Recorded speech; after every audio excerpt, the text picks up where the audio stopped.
in the beginning there was silence, not the silence of an empty void, but something far more profound, a silence that held within it the whispers of universes yet unborn, of galaxies waiting to spiral into existence, of life yearning to take its first breath. And into this silence came the Precursors. Long before the Forerunners built their rings of fire and steel, long before humanity took its first tentative steps among the stars, long before even the concept of time as we understand it had meaning, the Precursors walked between realities. They were not merely a species or a civilization.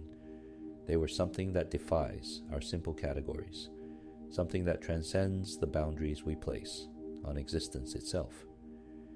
The Forerunners, in their vast wisdom and technological mastery, could only classify them as transcendent, a word that barely scratches the surface of what these beings truly were. Imagine, if you can, beings so ancient that they watched galaxies form and die, as we might watch seasons change, entities whose very thoughts could reshape the fabric of space and time, architects whose grand designs would echo through billions of years, touching the lives of countless species who would never know their names. The Precursors were all this and more. They were the dreamers and the makers, beings whose minds transcended countless realms, who possessed infinite forms and many voices, yet held to a singular, unknowable purpose. The story of the Precursors is not merely a historical account. It is the foundation upon which the entire Halo universe rests. Every conflict, every sacrifice, every moment of heroism or horror can trace its roots back to these godlike beings and the choices they made in ages past. From the Flood's ravenous hunger to the Forerunners' desperate final gambit, from humanity's role as reclaimers to the very concept of the Mantle of Responsibility itself, all of it begins with the Precursors. Tonight, as you drift toward sleep, we journey back to a time beyond memory, to explore the complete history of these magnificent and terrible beings. We will walk in the shadows of their impossibly vast structures, contemplate the mysteries of their transcendent philosophy, bear witness to their tragic fall, and follow the dark thread of their revenge as it winds through millions of years to shape the galaxy we know today. This is a tale of creation and destruction, of wisdom and pride, of benevolence twisted into something unspeakably horrific. The evidence of the Precursors' existence was scattered across the ancient galaxy like fragments of a shattered mirror, each piece reflecting only a sliver of their true nature. The Forerunners, despite their own incredible advancement, found themselves consistently awed and mystified by Precursor artifacts. These relics defied conventional understanding. Structures that should have crumbled under their own mass stood eternal. Constructs buried in the cores of planets for hundreds of millions of years remained pristine and functional. Networks of impossible architecture connected star systems in ways that made Forerunner engineers question everything they thought they knew about physics. Yet for all their power and mystery, the Precursors were not invincible. They were not infallible. And they were most certainly not safe from the ambitions of their own creations. The tragedy of the Precursors is one of the oldest stories in existence. The tale of makers betrayed by what they made, of teachers destroyed by their students, of gods cast down by those they sought to elevate.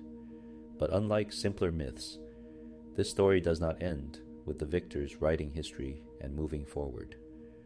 No, the Precursor story continues, twisted and dark, through the ages. In the sterile corridors of Forerunner installations, in the twisted biomass of flood-conquered worlds, in the very structure of reality itself, the Precursors remain. Their consciousness, their purpose, their revenge, it all persists, patient and inexorable. When the grave mind speaks, it speaks with the voice of Precursors. when the Star Roads awakened in the final days of the Forerunner Empire, it was Precursor will that moved them. Even the domain, that vast repository of knowledge the Forerunners thought their own, was nothing less than a Precursor creation, a gift and a trap, all at once. This is not a simple tale of good and evil. The Precursors were not villains, despite the horror they would eventually unleash. The Forerunners were not heroes, despite their desperate fight for survival. Humanity was not innocent, despite being chosen as inheritors of the mantle. The truth, as always, is far more complex, woven from threads of noble intention and tragic consequence, of justified fear and unforgivable actions, of cosmic-scale decisions made by beings who thought themselves wise enough to make them. As we begin this journey through the complete history of the Precursors, remember that you are about to explore ideas and events that challenged even the Forerunners' understanding. You will encounter concepts that blur the line between technology and philosophy, between science and what can only be called magic. You will witness the rise and fall of a civilization so advanced that their very existence seems like legend. And you will come to understand how the actions of beings who lived millions of years before the events of Halo directly shaped everything that came after. So settle in.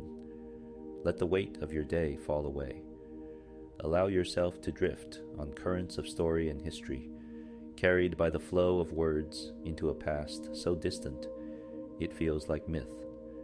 The tale of the Precursors awaits, vast and terrible and wondrous, a cosmic saga of gods who were all too mortal in the end. Origins beyond time. The origins of the Precursors exist in a realm where history and myth become indistinguishable, where the very concept of when begins to lose meaning.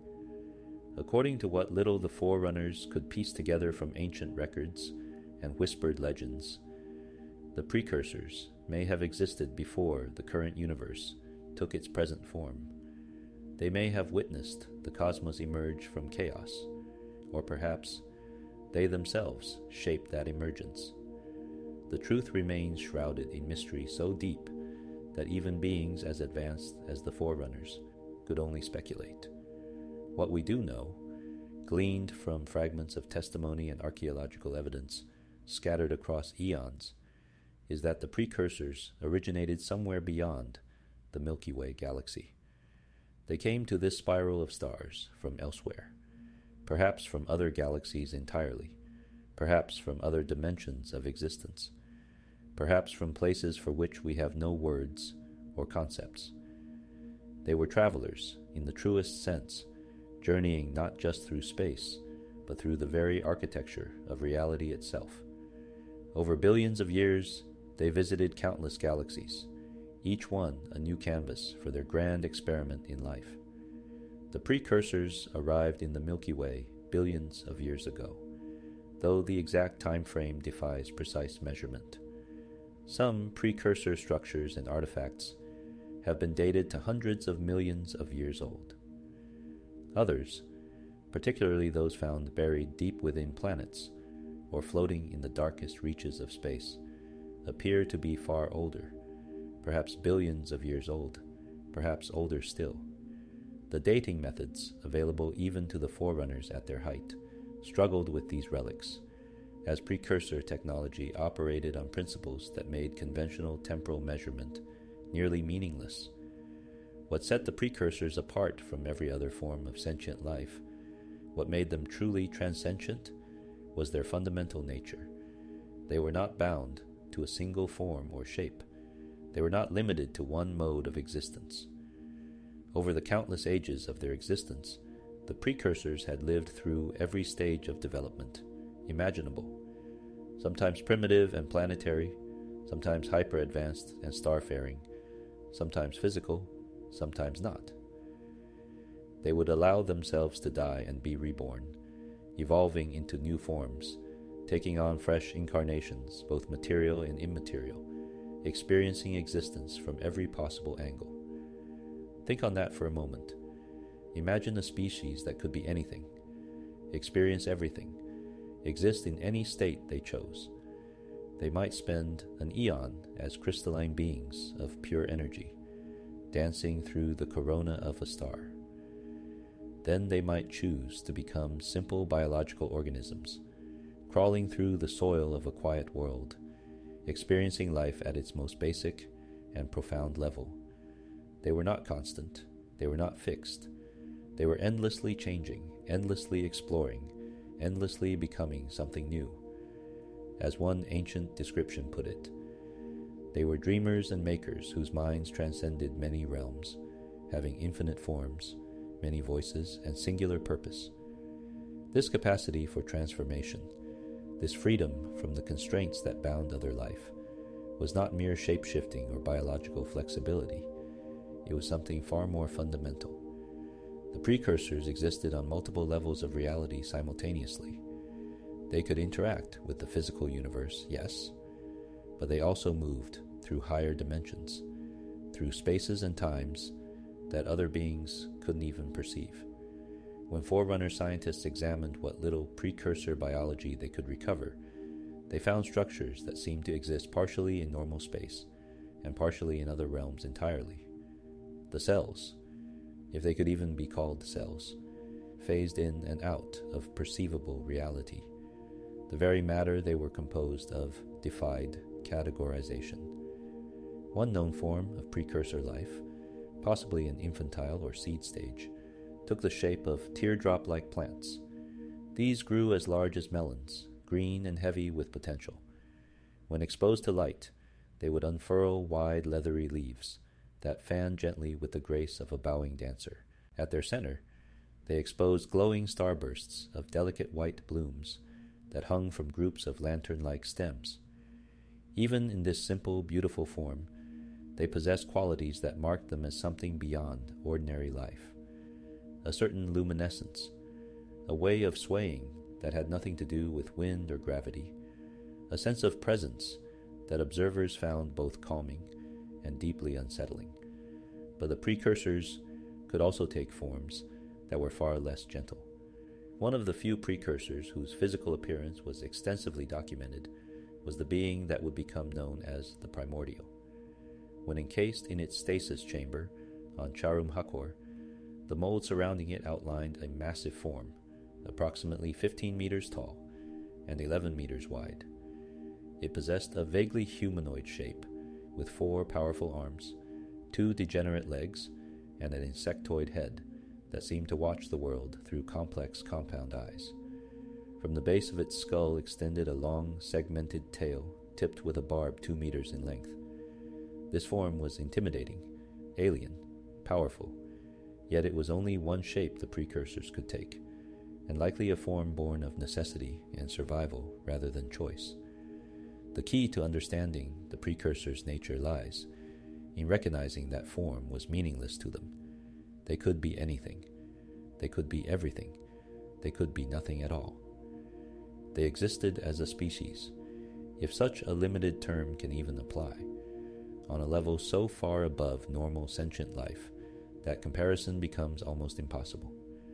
The Forerunners created a technological achievement scale, a tier system to classify civilizations based on their capabilities. They ranked themselves at the absolute peak, having never encountered anything more advanced. But they made an exception for the precursors, creating a theoretical tier 0, transcendent. This classification was meant to describe civilizations capable of traveling between galaxies, of accelerating the evolution of life itself, of manipulating the fundamental forces of the universe as casually as lesser beings might manipulate tools. Even this impressive classification feels inadequate when applied to the precursors. They did not just travel between galaxies. They moved through realities. They did not merely accelerate evolution. They designed it from the ground up, seeding barren worlds with precisely calibrated genetic patterns that would, over millions of years, blossom into complex ecosystems. They did not simply manipulate physical forces.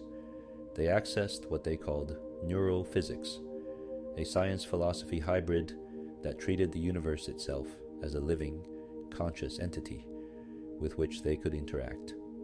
To the precursors, the distinction between thought and matter, between mind and energy, between the physical and the metaphysical, did not exist as we understand it.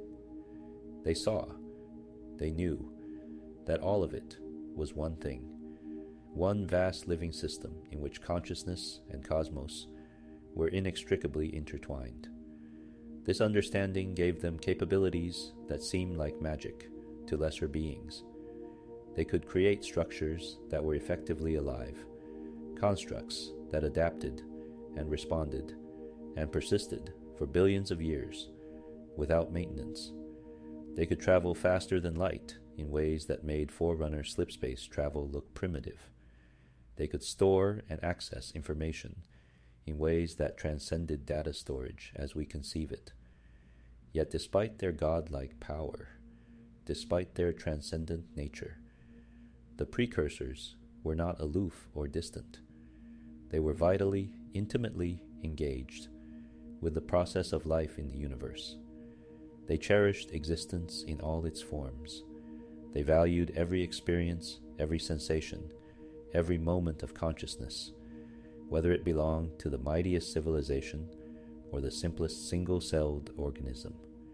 To them, all life was sacred. All experience was valuable. All existence contributed to the great living totality of the cosmos. This belief was not mere philosophy. It was the core of their being, the driving force behind everything they did. And so the precursors came to the Milky Way with purpose. They came to create. They came to nurture. They came to watch and guide and protect. They came to fulfill what they saw as the most sacred duty any truly advanced being could embrace, the stewardship of life itself. They came to exercise what they called the Mantle of Responsibility. Over countless ages, the precursors seeded the Milky Way with life. They visited millions of worlds, analyzing each one, determining its potential, and then carefully introducing genetic templates that would, given time, flourish into vast ecosystems. They did not simply scatter life randomly. They engineered it with exquisite precision, creating species that would complement each other, ecosystems that would balance and sustain themselves, evolutionary paths that would lead to consciousness and complexity. Some worlds received simple bacterial life that would gradually evolve over billions of years. Others received more complex organisms, jump-starting the process of evolution with carefully designed progenitor species. But the precursors did more than seed life. They engineered star systems themselves, moving planets, adjusting orbits, ensuring that conditions remained stable enough for life to persist over the vast stretches of geological time. They constructed massive structures that connected worlds, networks of neural physical architecture that defied conventional physics. These star roads, as they would later be known, linked entire star systems into vast webs of connection, allowing the precursors to move between their scattered gardens of life with ease. Among the many species they created, two would prove particularly significant to the history of the galaxy. On a world called Gibalb, the precursors brought forth a humanoid species that would eventually become known as the Forerunners. On another world, Earth, known in ancient times as Erde-Tyrene, they created humanity. Both species carried within them the potential for greatness, the capacity to rise to consciousness, to develop technology, to reach for the stars. Both were, in their own ways, created to be more than mere animals. They were designed to be something special. The precursors watched these and countless other species develop over millions of years. They maintained their vigil, sometimes intervening subtly to guide a species away from extinction, sometimes simply observing as life took its own unpredictable paths. They were patient beyond measure. Millions of years were nothing to them. They had time. They had always had time. They would shepherd their creations carefully, lovingly, waiting for the day when one of these younger species might be ready to assume the most sacred of all responsibilities. They were waiting to pass on the mantle.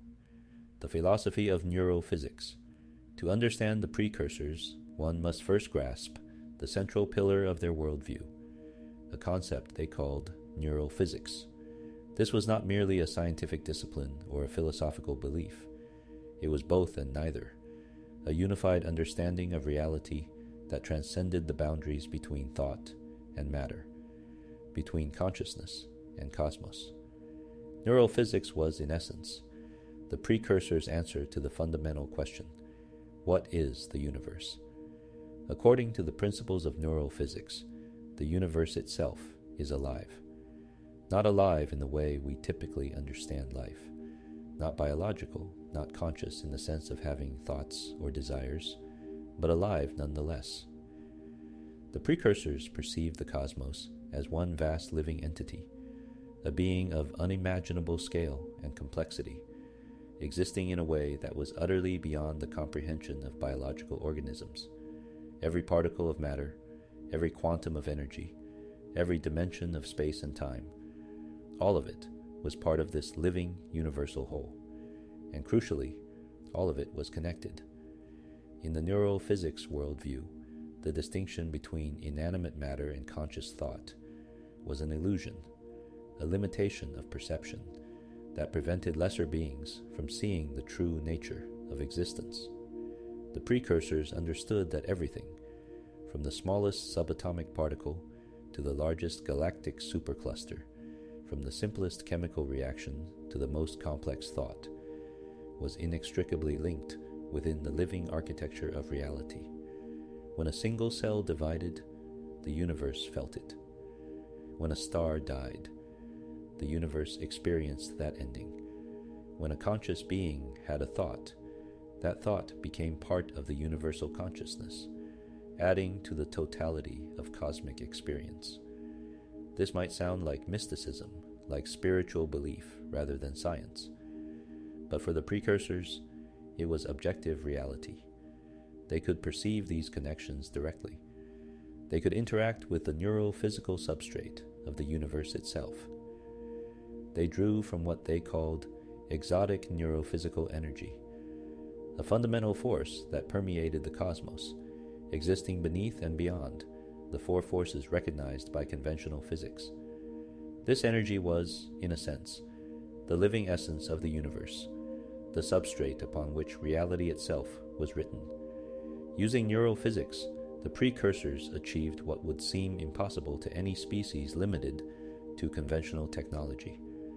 They built structures that were not merely buildings or machines, but living constructs, entities that existed as much in the neurophysical realm as in normal space. These creations drew their existence from the fundamental energy of the cosmos itself, making them effectively eternal. They could not age, they could not decay. They could survive in the cores of planets or the hearts of stars. They were impervious to almost all forms of damage because they were woven into the very fabric of reality. The most impressive examples of neurophysical architecture were the star roads, massive filament-like structures that stretched across star systems, and sometimes between them. These were not bridges or highways in any conventional sense. They were living conduits, neurophysical pathways that connected worlds and systems into vast networks. Each star road was several kilometers thick, composed of material that was not quite matter as we understand it. They could change their shape and mass at will, adjusting their structure to accommodate changes in planetary orbits over millions of years. They could be thought of as the nervous system of the precursors' galactic empire, the infrastructure through which they moved and communicated. But star roads were just one example.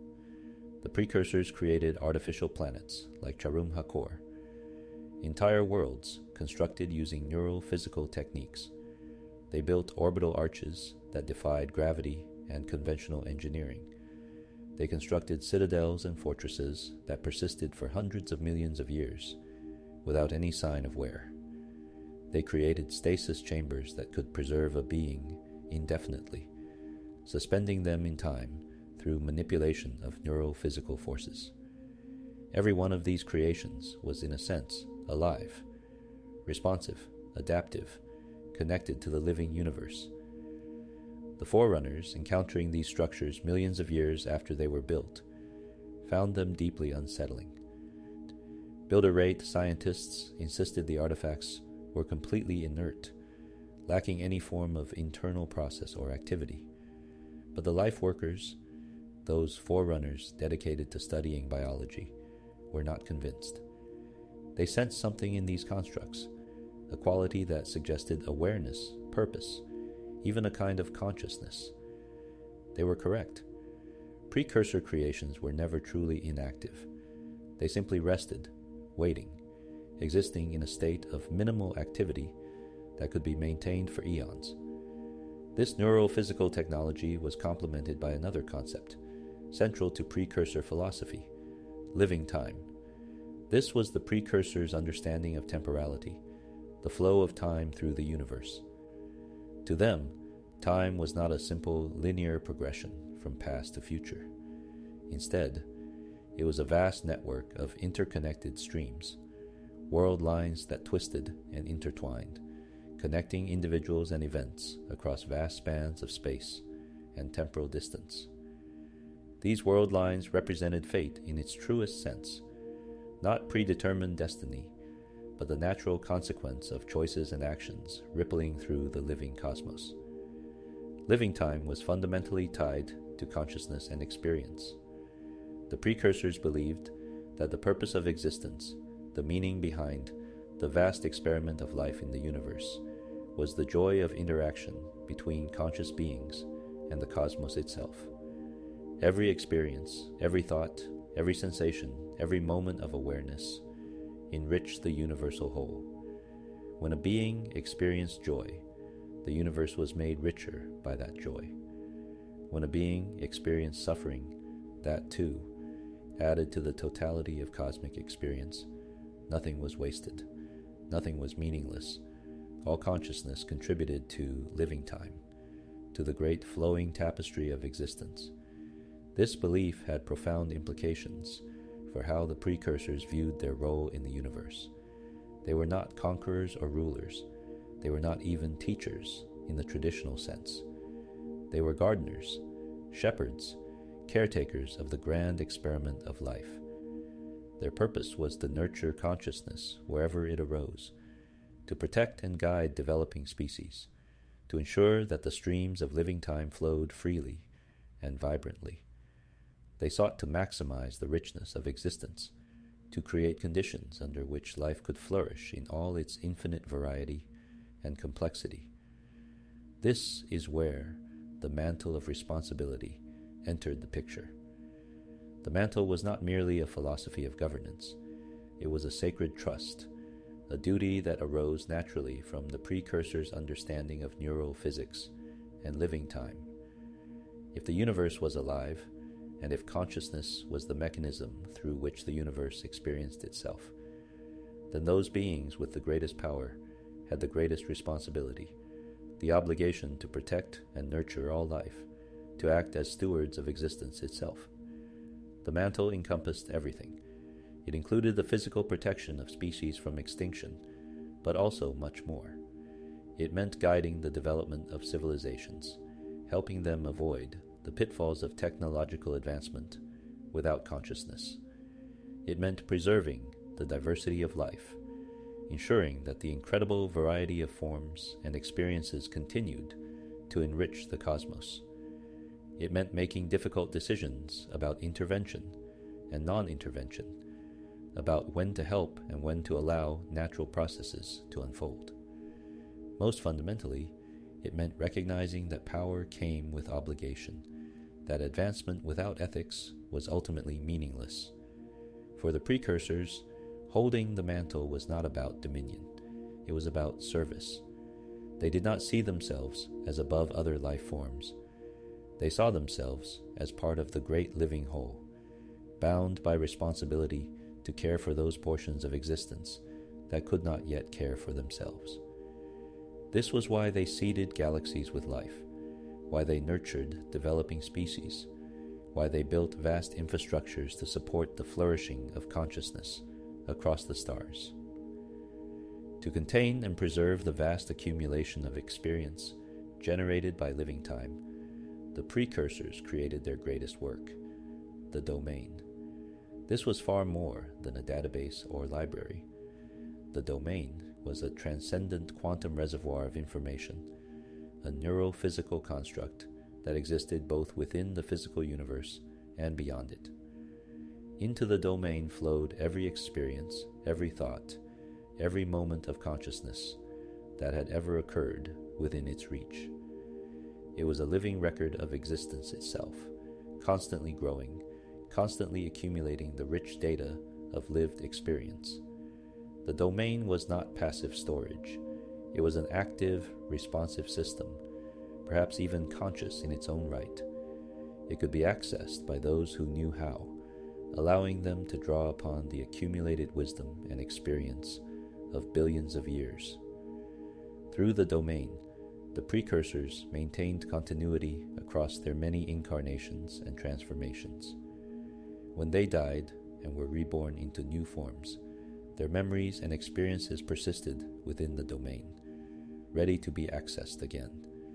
It was their immortality, their insurance against true death, their legacy that would persist long after their physical forms had vanished. The Forerunners would eventually gain limited access to the domain, never knowing its true nature. They thought it was simply a vast information repository, something like an incredibly advanced computer network spanning the galaxy. They treasured it as the foundation of their culture, the keeper of their history and knowledge. But they did not understand, could not understand, that they were accessing something built by beings far beyond them, that every piece of information they drew from the domain was touched by precursor consciousness, filtered through precursor understanding. Within the domain, guarding it and maintaining it, existed knowledge engines, artificial intelligence constructs of staggering sophistication. The most important of these was Abaddon, also known as the Organon. This was the overseer and guardian of the domain, an intelligence that had existed for billions of years, accumulating wisdom and purpose across eons. Abaddon was incorporeal, existing primarily in the neurophysical realm, but it could interact with the physical world when necessary, even vaporizing material beings with focused applications of neural energy. It represented the Precursors' ultimate achievement in artificial consciousness, a being that was, in many ways, more permanent and enduring than the Precursors themselves. The neurophysical principles that underlay all precursor technology and philosophy had one critical vulnerability, though the Precursors likely never imagined it would matter. Because their constructs were built from neurophysical energy, because they were in essence alive in the same way the universe was alive, they were susceptible to attacks that targeted neural structures. The Halo Array, when it was eventually created by the desperate Forerunners millions of years later, would exploit this vulnerability. Its neural disrupting pulse would not only kill biological organisms, it would shatter precursor constructs, breaking down the neurophysical bonds that held them together. But that catastrophe lay in the distant future. For billions of years, the Precursors existed in harmony with their philosophy, shepherding life across countless worlds, maintaining the vast infrastructure of star roads and citadels and installations that connected their galactic garden. They experienced existence in all its forms, dying and being reborn, evolving and transforming, always learning, always growing, always enriching. Living time with their experiences and the experiences of the species they nurtured. They were patient. They were wise. They were, by any meaningful measure, successful in their grand experiment. Life flourished in the Milky Way under their stewardship. Species evolved and developed consciousness. Some reached for the stars. And among these ascending species, the Precursors began to look for one worthy of an incredible honor, the passing of the mantle itself. Seeding the galaxy. The grand experiment. The work of the precursors in the Milky Way was nothing less than the deliberate creation of a living galaxy. Over billions of years, they visited countless star systems, each one evaluated, each one considered for its potential to harbor life. Where conditions were right, they intervened with exquisite precision, introducing genetic templates that would, given sufficient time, blossom into thriving ecosystems. This was not random scattering of organic material. This was careful, deliberate design, a grand experiment in consciousness and complexity that spanned an entire galaxy. The process began at the most fundamental level, on barren worlds with the right combination of factors: liquid water, stable temperatures, protective atmospheres, appropriate chemical compositions. The precursors introduced simple, organic molecules. These were not just any molecules, but carefully designed progenitor compounds that carried within them the seed code for everything that would follow. Over millions of years, these molecules would combine and recombine, gradually forming more complex structures. Eventually, given time and the right conditions, they would achieve that remarkable threshold: self-replication. Life would begin, but the precursors did not stop at merely initiating life. They monitored its development, subtly guiding evolutionary pathways when necessary. Through techniques that the Forerunners would never fully understand, they could accelerate evolution, encouraging the development of complexity and consciousness. They could introduce genetic variations that would open new evolutionary possibilities. They could prune dead-end branches, ensuring that life's tree grew in productive directions. This was not crude manipulation. It was delicate stewardship, the gentle guiding hand of beings who understood life at a level that transcended mere biology. On some worlds, the process was allowed to unfold naturally over billions of years. Simple bacteria evolved into complex multicellular organisms. Primitive plants emerged, beginning the slow transformation of atmospheres.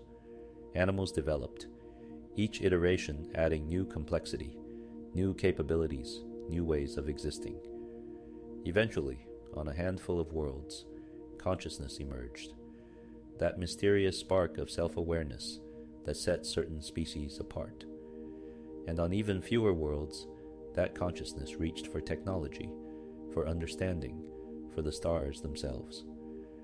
Other worlds received more direct intervention. The precursors possessed the ability to design species from the ground up, engineering organisms with specific characteristics and capabilities. They could accelerate billions of years of evolution into relatively shorter timeframes, jump-starting the process with sophisticated life forms that carried within them the genetic potential for further development. These seeded species were gifts to their worlds, carefully calibrated to fit their environments, to thrive and diversify, and eventually give rise to consciousness.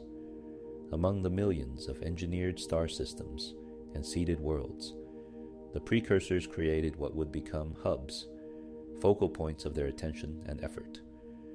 One such world was Charum Hakor. This planet was not a natural formation but an artificial construct, a world built using neural physical techniques millions of years before recorded history began. Its very structure was woven from neural physical materials, making it incredibly resilient and giving it unique properties that would persist for eons. Charum Hakor was designed to be perfect, a hub of precursor civilization in the galaxy, a center point from which they could monitor and guide their vast experiment in life. The planet featured a wealth of precursor architecture that defied belief. There were colossal armories containing technologies and tools beyond comprehension. There were highways of neural physical construction that connected cities and continents. There were orbital arches, massive structures that reached from the planet's surface into space, elegant and impossible, standing against gravity through principles that the Forerunners would never master. And connecting Charum Hakor to other worlds were star roads, those kilometers-thick filaments of living matter that wove through space, like the threads of a cosmic web.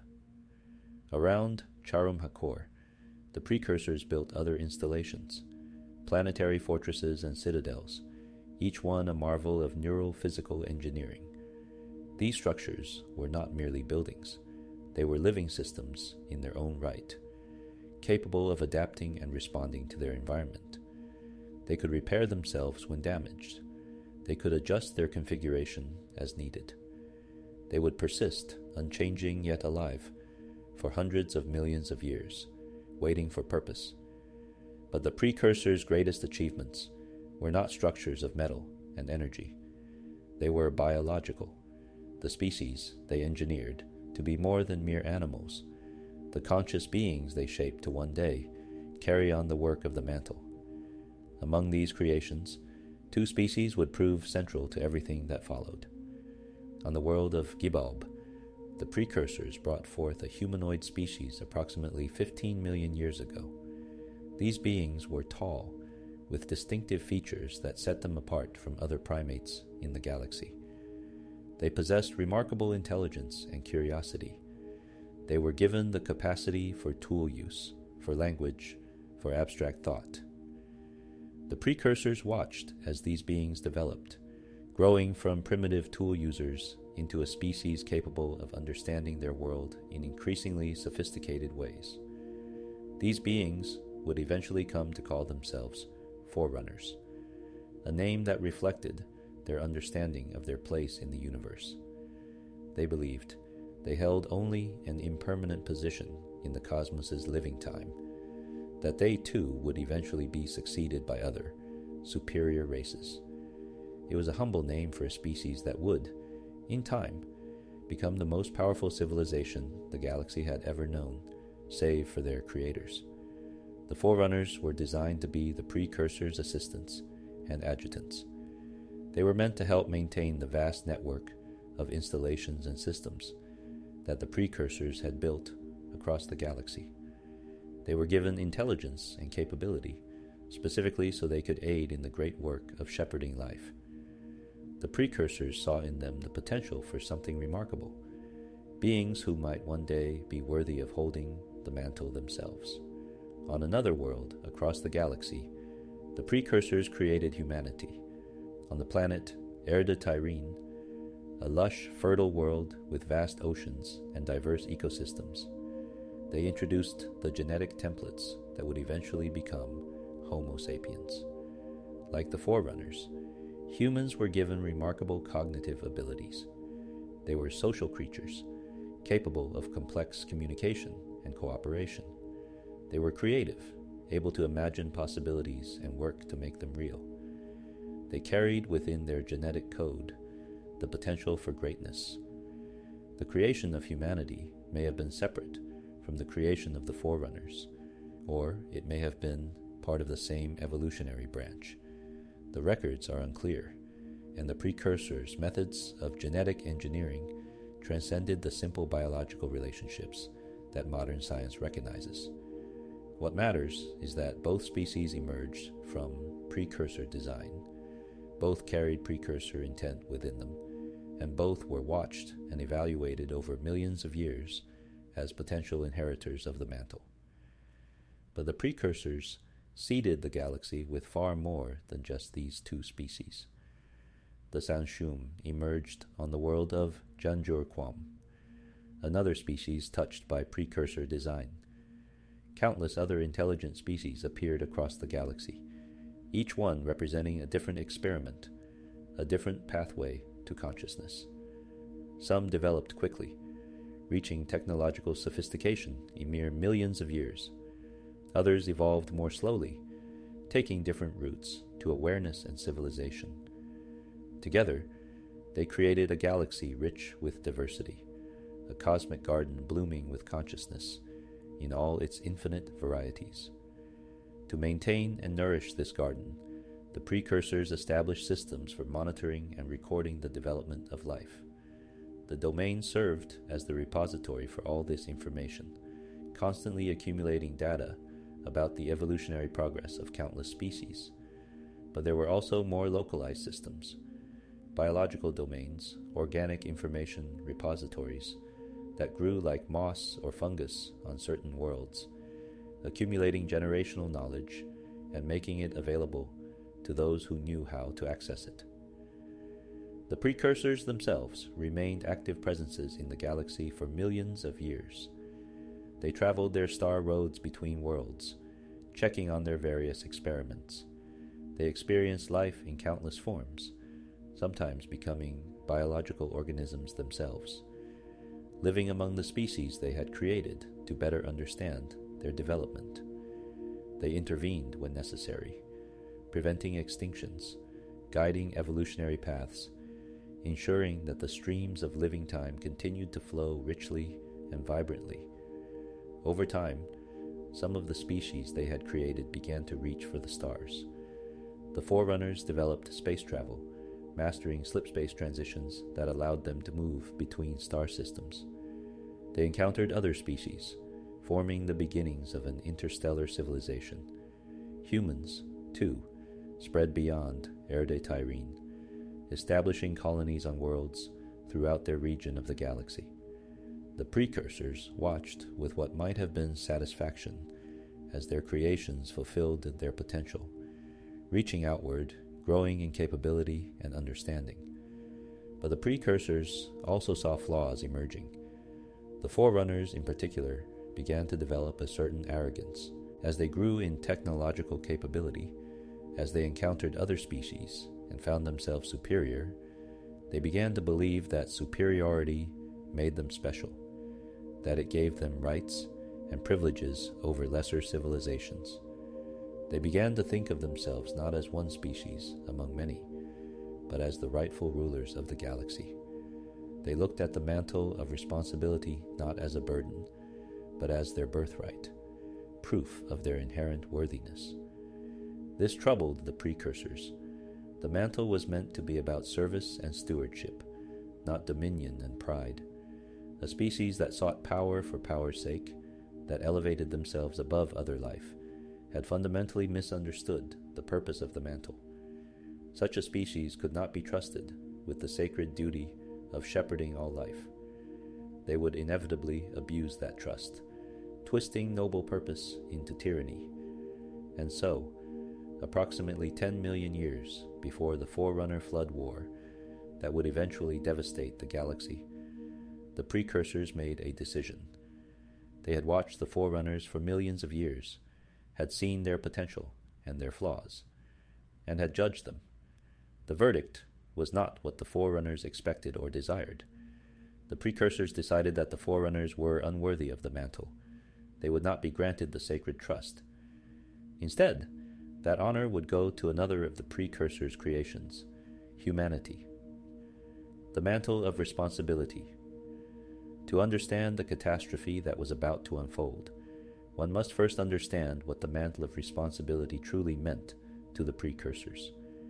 It was not simply a position of authority or a role of governance. The mantle was the culmination of everything the Precursors believed, the logical extension of their understanding of neural physics and living time, the sacred duty that arose from their recognition of the universe as a living whole. The mantle was rooted in a simple but profound premise. Those with the greatest power have the greatest responsibility. A species that had achieved technological transcendence, that could travel between stars and shape worlds, that possessed knowledge and capabilities far beyond those of developing civilizations. Such a species could not simply do as it wished. It was bound by moral obligation to use its power in service of life itself. The advanced were obligated to protect the vulnerable, to nurture the developing, to preserve the diversity and richness of existence. This was not paternalism or imposed control. The mantle did not mean ruling over other species or making their choices for them. It meant creating conditions under which life could flourish.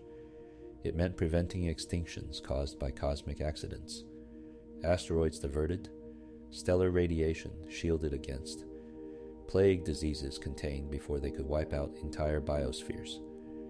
It meant subtle guidance when a developing species stood at a crossroads, not choosing their path for them, but ensuring they had the wisdom to make good choices.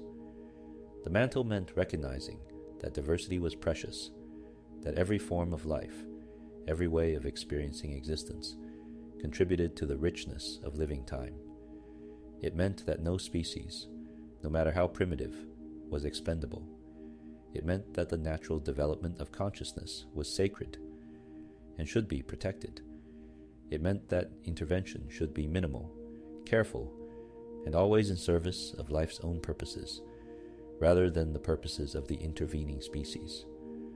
Above all, the mantle required humility. It required recognizing that power and advancement did not make a species better than others, merely more capable, and therefore more obligated. It required constant self-examination, constant questioning of motives and methods. It required the willingness to step back, to let life take its own course even when intervention might seem beneficial. It required the wisdom to know that holding the mantle was not about the glory of the holder, but about the flourishing of the held. The Precursors had exercised the mantle for billions of years. They had seeded countless worlds with life, and then stepped back, allowing evolution to take its course. They had watched species develop and sometimes fail, resisting the urge to save every civilization from its own mistakes. They had guided gently rather than ruled directly. They had cherished diversity, allowing life to experiment with countless forms and solutions. They had added their own experiences to living time, while ensuring that other experiences continued to flow freely. But the Precursors knew they would not hold the mantle forever. Their own philosophy insisted that they were merely one stage in the vast flow of living time. Eventually, their stewardship would end. Eventually, the mantle must be passed to another species, one that had matured enough to bear its weight, one that had developed the wisdom to wield power without corruption, one that truly understood the sacred nature of the duty they would be accepting. For millions of years, the Forerunners seemed like the obvious choice. They were the Precursors' most direct assistants, their adjutants in the great work. They had been given remarkable capabilities specifically so they could help maintain the galaxy-spanning infrastructure of neurophysical installations. They were intelligent, capable, and increasingly powerful. As they developed their civilization, spreading across thousands of worlds, building their own impressive technologies, it seemed natural that they would one day assume the mantle. The Forerunners believed this too. They had learned of the mantle, perhaps from precursor teachings, perhaps from accessing portions of the domain, perhaps simply from their own philosophical development. They came to see themselves as the natural inheritors of the responsibility for all life. Their culture crystallized around this belief. Their government structured itself according to the principles of the mantle. Their individual identities became tied to the idea that they were the galaxy's rightful caretakers. But as the Forerunners' power grew, so did their pride. They began to interpret the mantle not as a burden, but as a privilege, proof of their superiority over other species. They looked at developing civilizations not with the humble recognition of shared sentience, but with a sense of ownership, as if these species existed for Forerunner purposes rather than their own. They began to intervene in ways that served Forerunner interests rather than the interests of the species they claimed to protect. The Precursors watched this transformation with growing concern. They saw the Forerunners relocating species from their homeworlds to make room for Forerunner expansion. They saw Forerunner manipulation of developing civilizations, ensuring those civilizations would never challenge Forerunner dominance.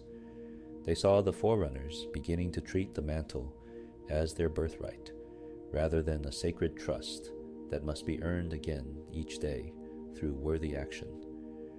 This was not the wisdom the Precursors had hoped to see develop. This was arrogance. This was pride. This was the fundamental corruption that made a species unworthy of the mantle. a species that sought power for its own sake, that elevated itself above other life, that used the language of protection and stewardship to justify domination. Such a species could never truly hold the mantle without eventually twisting it into something monstrous. And so the Precursors began to look elsewhere. Across the galaxy, humanity was developing along very different lines. Humans had spread to the stars, yes, had built their own interstellar civilization, had developed impressive technologies, but they retained a certain humility, a recognition of their place as one species among many. They formed alliances rather than demanding submission. They showed curiosity and respect for other forms of life. They seemed to possess the temperament, the wisdom, that the Forerunners increasingly lacked.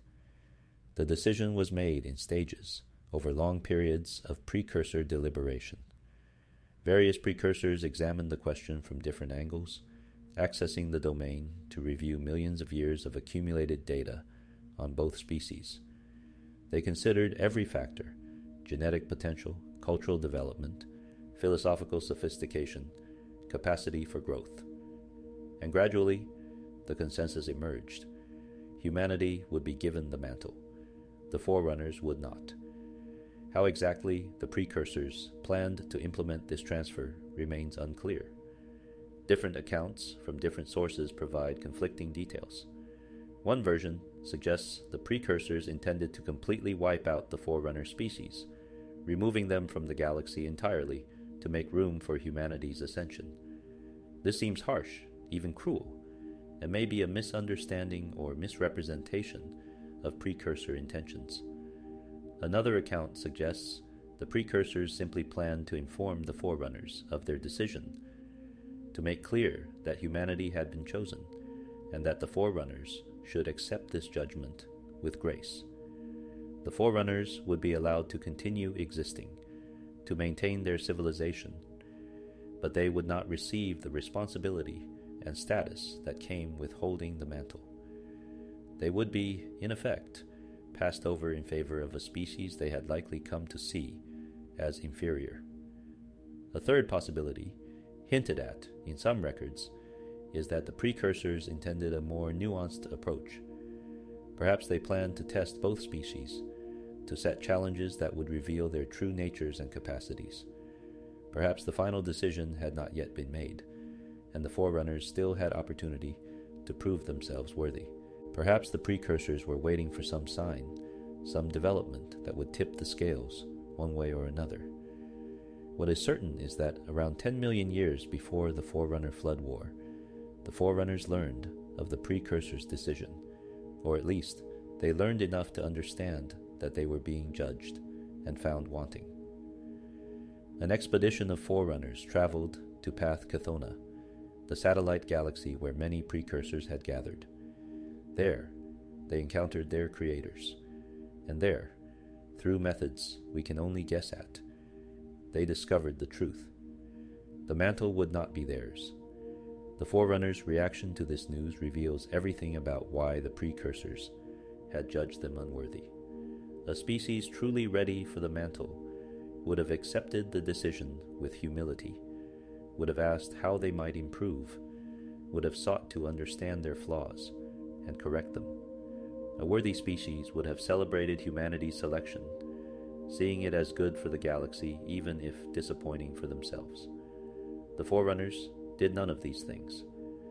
Instead, consumed by pride and fear, by rage at being denied what they saw as their birthright, by terror at what might happen if humanity rose to supremacy, the Forerunners made a choice that would echo through millions of years of history. They decided that if they could not have the mantle, they would take it by force, and if the Precursors stood in their way, then the Precursors themselves must be destroyed. Thus began the most catastrophic war the galaxy had ever known, the rebellion of creation against Creator, the uprising of students against teachers, the fall of gods at the hands of those they had shaped. The Forerunners were about to commit deicide, and in doing so, they would ensure their own eventual doom and the doom of countless trillions across the galaxy. The Mantle of Responsibility, meant to be a force for protection and nurture, was about to become the justification for genocide, and the Precursors, who had cherished all life for billions of years, were about to experience extinction at the hands of their own creations. The Forerunner betrayal. The war that followed was unlike anything the galaxy had seen before, or would see again until the Flood returned. It was not a conflict between equals, not a struggle for resources or territory. It was an attempt by a younger species to annihilate an older one, to erase their creators from existence rather than accept judgment. It was, in every meaningful sense, deicide, the murder of gods. The Forerunners mobilized for war with a speed and thoroughness that revealed they had been preparing for this possibility, perhaps without even admitting it to themselves. The warrior rate, the military caste of Forerunner society, took command of the species' considerable resources. Ships were built by the thousands, weapons forged, strategies developed. The Forerunners were not merely going to resist the Precursors, they were going to destroy them utterly. What made this possible? How could a younger species, still developing, launch a successful genocidal campaign against beings who had mastered neural physics, who could reshape reality itself, who had existed for billions of years? The answer lies in three factors: surprise, determination, and perhaps most disturbingly, the Precursors' own nature. The surprise was total. The Precursors, despite their transcendent intelligence, despite their ability to access the domain and foresee possibilities, did not anticipate the Forerunners' rebellion. Perhaps they could not conceive that beings they had created and nurtured would turn on them so completely. Perhaps their understanding of living time showed them many possible futures, but failed to show them this one. Perhaps they simply trusted too much in the fundamental decency of conscious life. Whatever the reason, when the Forerunner fleets opened fire, the Precursors were unprepared. The determination the Forerunners brought to this war was absolute. They understood, on some level, that this was an existential conflict. If they allowed the Precursors to survive, to hand the mantle to humanity, the Forerunners would be reduced to inferior status, subject to humanity's stewardship, rather than exercising their own. Worse, they might be reduced further, punished for their presumption, perhaps even eliminated as unworthy. Fear and pride drove them to commit atrocities they might never have considered otherwise. But the most disturbing factor in the Precursors' defeat was their own philosophy. The Precursors cherished all life, all experience. They saw value in everything, including violence, including struggle. Some accounts suggest they were amazed by the Forerunners' ferocity, awed by their capacity for ruthless action. Rather than defend themselves with the full might of their neurophysical powers, some Precursors simply accepted their fate, viewing their own destruction as another form of experience to add to living time. This is not to say all Precursors submitted peacefully. Some fought back, wielding neurophysical weapons of devastating power. But they did not fight with the unified desperation of a species facing extinction. They fought as individuals, each responding according to their own philosophy, their own understanding. And against the organized, implacable Forerunner war machine, individual resistance was not enough. The war began in the Milky Way itself, where Forerunner forces targeted every known Precursor installation and stronghold. The neurophysical structures proved remarkably resilient. Star roads could not be easily destroyed. Citadels resisted bombardment. The ancient works of Charum Hakor endured weapons fire that should have vaporized conventional materials. But the Forerunners were nothing if not thorough. What could not be destroyed was contained, marked, avoided. The Precursors themselves, in their various physical forms, proved more vulnerable than their constructs. The Forerunners discovered that while precursor technology was nearly indestructible, precursor bodies, or at least the physical incarnations they currently wore, could be killed. Energy weapons could vaporize their flesh. Explosive devices could shatter their forms. And while the precursor's consciousness might persist in some immaterial form, their ability to interact with the physical universe was greatly diminished once their bodies were destroyed.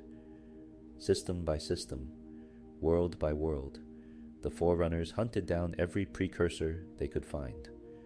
They showed no mercy. Precursors attempting to surrender were killed. Precursors attempting to escape were pursued. Precursors hiding among indigenous populations were rooted out and eliminated. The warrior rate prosecuted this genocide with ruthless efficiency, driving the precursors first into hiding, then into retreat, then toward extinction. Some precursors fled to remote corners of the galaxy, seeking worlds where they might hide until the Forerunner fury passed. One group found shelter on Netherop, a world inhabited by a Tier 6 civilization, essentially a pre-spaceflight species. There, the precursors concealed themselves among the locals, becoming known simply as nothing. But the Forerunners found them. A Guardian Custode, a powerful automated defense platform, was dispatched to wipe out the remaining precursors on that world. The method was thorough, the result absolute.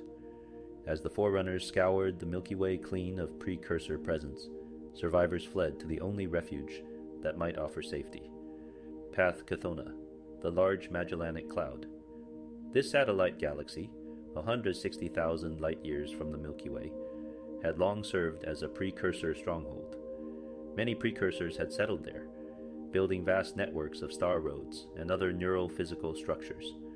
If anywhere could offer sanctuary, it was Path Chthona. But the Forerunners were not satisfied with driving the precursors out of the Milky Way. They wanted complete extinction, and so they followed their fleeing creators across the intergalactic void, bringing with them the largest military fleet ever assembled. This expedition would be the final campaign of the Forerunner Precursor War, and its most terrible chapter. The journey to Path Chthona required advanced technology, even by Forerunner standards. Traveling such vast distances strained their slipspace drives and created enormous causal reconciliation issues. The Forerunners constructed probability mirrors, massive installations designed to reconcile the causal breaches created by faster-than-light travel over intergalactic distances. These mirrors represented incredible feats of engineering, but they were necessary. The Forerunners were determined to complete their genocide, whatever the cost. When the Forerunner fleet arrived in Path Chthona, they found one star system particularly rich with precursor presence. There, an impressive network of star roads connected multiple worlds, more elaborate than anything seen in the Milky Way. It was beautiful and terrible, a monument to precursor sophistication, and a target that had to be eliminated. The Forerunners attacked without hesitation or mercy, bringing the full weight of their military might against the remaining precursors. The battle was one-sided. The precursors, even with their neural physical technology, could not match the concentrated firepower of an enemy that had devoted itself entirely to their destruction.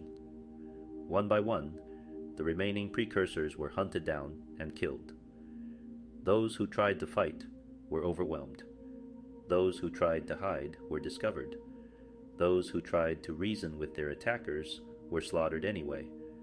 The Forerunners showed the same ruthless efficiency they had demonstrated in the Milky Way. In the end, only a handful of precursors survived, and even survival is a relative term. Some managed to enter deep stasis, hiding in hidden installations or remote planetoids where the Forerunners might not find them. These survivors would remain dormant for millions of years, waiting for a time when they might safely emerge. One such being would eventually be discovered by ancient humans and come to be known as the Primordial. But most of the surviving precursors took a different path. Using their mastery of neural physics and their understanding of their own biology, they transformed themselves. Unable to maintain physical forms in the face of Forerunner aggression, they reduced themselves to molecular powder, desiccated organic particles that retained within them the essence of precursor life and consciousness. This powder was programmed to reconstitute their forms at a later time, allowing the precursors to survive as dormant genetic material until conditions improved. Ships bearing this precious cargo were launched on trajectories that would take them back toward the Milky Way over millions of years. The precursors who had transformed themselves into this state did so accepting terrible risk. They knew the preservation might not work perfectly. They knew they might never wake again. But it was their only hope of survival, their only way to persist beyond the Forerunner genocide. What the precursors could not have known, what perhaps their transcendent intelligence should have revealed but somehow did not, was that time would corrupt the powder. Over millions of years of dormancy, the carefully calibrated genetic programming would decay, would mutate, would become twisted into something the precursors never intended. The powder that was meant to reconstitute their physical forms would, instead, become something else entirely, something horrible. But that horror lay in the distant future. For now, in the immediate aftermath of the Path Chthona campaign, the Forerunners believed they had achieved their goal. They had nearly exterminated the precursors. The few that might remain were scattered, hiding, no longer a threat. The mantle of responsibility, which the precursors had intended to pass to humanity, would remain unclaimed, or rather, would be claimed by default by the Forerunners themselves, who had proven by force of arms that they would not accept any other outcome. The Forerunner fleets prepared to return home, to the Milky Way, where they would begin consolidating their position as the galaxy's unchallenged rulers. But something remarkable happened among those fleets. Not every Forerunner was comfortable with what they had done. Not every warrior aboard those ships could reconcile the genocide they had committed with the principles of the mantle they claimed to represent. As the fleets assembled for the return journey, dissent began to emerge. Some Forerunners questioned the morality of exterminating their creators. Some invoked the very mantle the war was supposedly fought to secure, arguing that wholesale genocide violated every principle of protecting and nurturing life. Some simply could not bear the weight of what they had participated in, could not live with the knowledge of what they had done. These dissenters were dealt with swiftly and harshly. Some were executed summarily, killed by their own compatriots to prevent the spread of doubt and guilt. Others were exiled, marooned on a barren world within Path Chthona, a world called Sadaro, located in a nebular region known as the Spider. The Forerunners who were abandoned there were given a basic ecosystem constructed from Forerunner genetics, just enough to sustain life. Then, they were left behind, while the fleets departed for the Milky Way. Those exiled Forerunners on Sadaro would survive, would adapt to primitive conditions, would undergo divergent evolution over millions of years. They would retain fragments of memory, pieces of truth, a biological knowledge storage system that would record what they knew about the Forerunner Precursor War, and they would wait, isolated and forgotten, until one day the librarian and the crew of the Audacity would rediscover them nearly 10 million years later. But the most significant consequence of the Path Chthona campaign was not the survivors left behind. It was the survivors that remained in the Milky Way, both Forerunner and Precursor. The Forerunners returned to their home galaxy believing themselves victorious, ready to assume the mantle they had won through violence. They did not know that 2 precursors had survived in Path Chthona, choosing to die rather than be saved when discovered by exiled Forerunners. They did not know that these peaceful, gentle precursors would leave behind seeds and blooms, carrying uncorrupted precursor genetics, and they most certainly did not know that, far on the margins of the galaxy, hidden within a small planetoid, a single precursor survivor rested in stasis. This being had not fled to Path Kethana. It had not transformed into powder. It had found another way to survive, a way that involved sacrifice, transformation, and a patience measured in millions of years. This survivor would wait, and when it eventually woke, it would remember.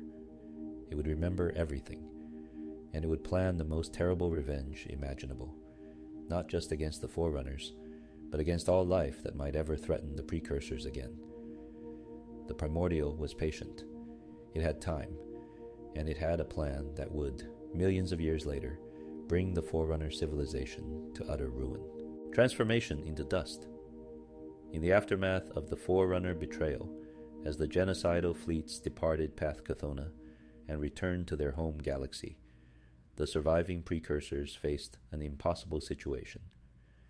They were few in number, scattered across vast reaches of space, hunted by an enemy that had proven both capable and merciless. Their physical forms, the incarnations they currently wore, were vulnerable to Forerunner weapons in ways their ancient constructs were not. To survive, they would need to transform themselves in ways that even their billions of years of experience had never required. The decision to reduce themselves to molecular powder was not made lightly. It represented a fundamental abandonment of physical existence, a regression to the most basic form of biological matter. The Precursors who chose this path understood they were taking enormous risks. They would be reducing themselves to desiccated organic particles, little more than dust, held together only by the neural physical programming that had been carefully encoded into their genetic structure. This programming contained the instructions for reconstitution, the template that would, eventually, allow them to rebuild themselves when conditions were safe. The transformation process itself remains mysterious. The Precursors possessed mastery over their own biology that transcended anything the Forerunners would ever achieve. They could reshape themselves at will, assuming any physical or immaterial form they saw fit. But this transformation was different, more fundamental, more extreme. They were not merely changing shape or abandoning one body for another. They were dissolving their very existence into its constituent molecules, trusting in genetic programming and neural physical encoding to preserve the essence of what they were. Hundreds of Precursors underwent this transformation. Each one became pounds of organic powder, contained in glass cylinders or specialized vessels designed to protect the precious cargo. These containers were loaded onto ships programmed with long, slow trajectories that would take them back toward the Milky Way. The plan was simple, if desperate. The ships would drift through intergalactic space for millions of years. Eventually, they would reach the margins of the galaxy. There, perhaps, the powder could safely reconstitute. The Precursors would be reborn, and they could resume their ancient role as shepherds of life. But time is cruel to even the most carefully laid plans. Millions of years is an eternity for molecular structures to remain stable. Cosmic radiation sleeted through the holds of the drifting ships, striking individual molecules, causing mutations. Temperature fluctuations as the ships passed through different regions of space caused chemical changes. The very vacuum of space, perfect and absolute, placed stresses on the molecular bonds that even precursor engineering could not completely prevent. Slowly, inexorably, the powder began to decay. The genetic programming that was supposed to reconstitute precursor forms began to corrupt. Instructions that should have rebuilt neural physical structures became garbled. Safeguards that should have prevented uncontrolled growth failed.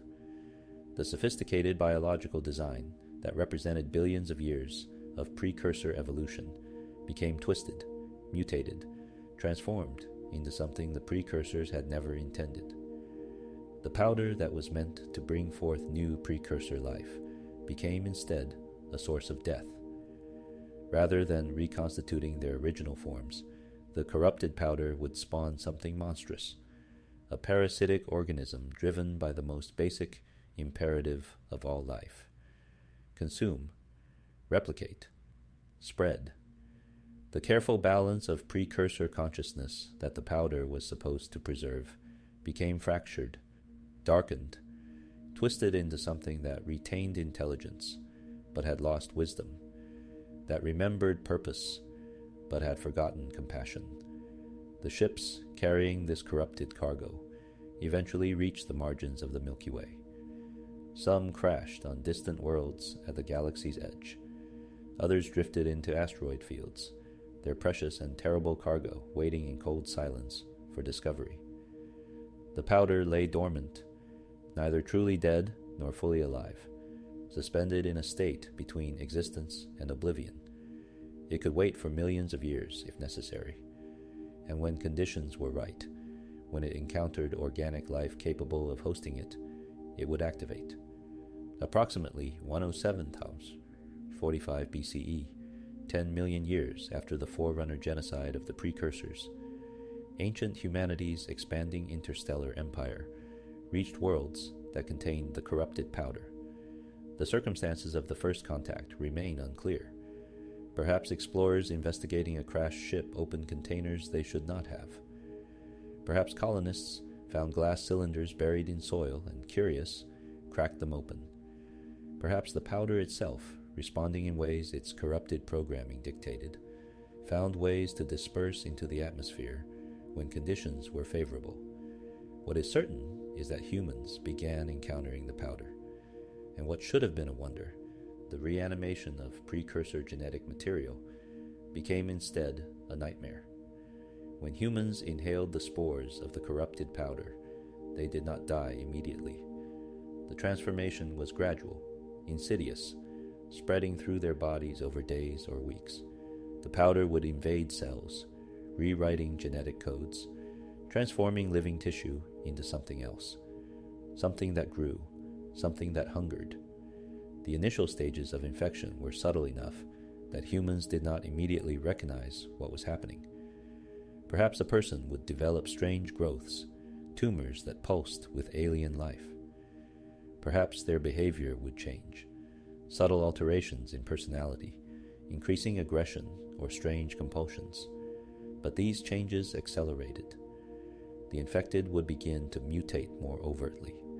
Their bodies would swell with new biomass. Their consciousness would fragment, consumed by the hunger of the organism growing within them. In the final stages of infection, the human host would become unrecognizable, a shambling mass of mutated flesh, covered with pustules and growths, driven by nothing but the imperative to spread the infection further. These creatures could directly infect others through physical contact, spreading the corruption without needing the original powder. And as more humans were infected, as the biomass grew and concentrated, something even more terrible emerged. The corrupted powder began to exhibit collective intelligence.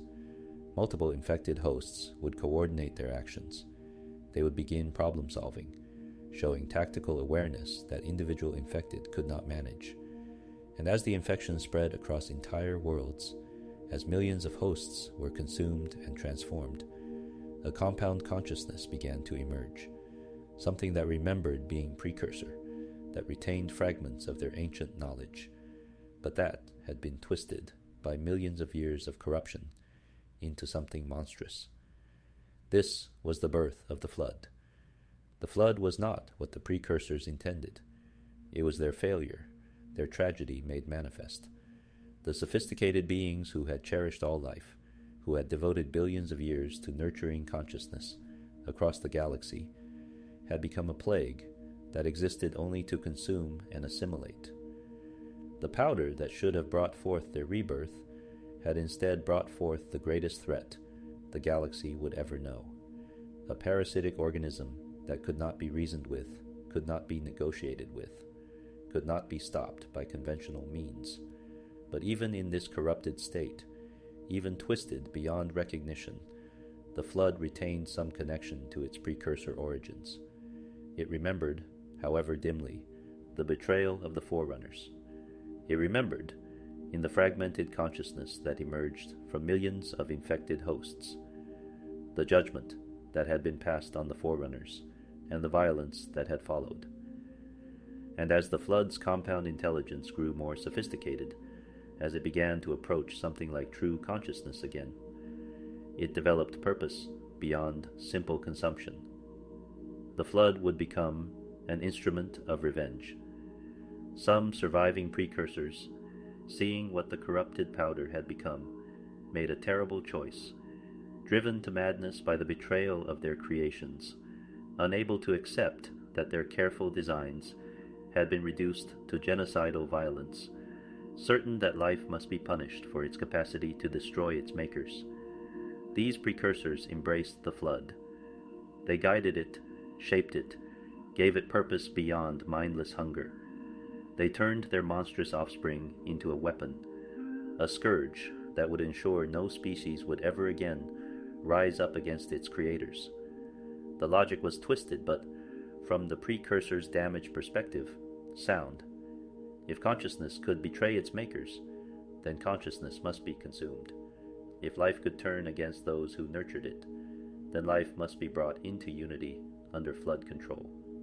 If the Forerunners claimed the right to rule the galaxy, then they would be made to understand that they ruled nothing, that their power was meaningless before the judgment of those they had destroyed.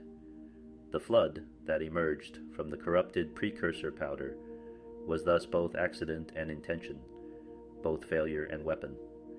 It was the precursors' greatest mistake and their final revenge. And when it began spreading across ancient human worlds, approximately 107–445 BCE, it set in motion a chain of events that would not end until the galaxy itself was nearly dead, scoured clean by weapons of such devastating power that even precursor constructs could not withstand them. Humanity fought the flood desperately, understanding that this was an enemy unlike any they had faced.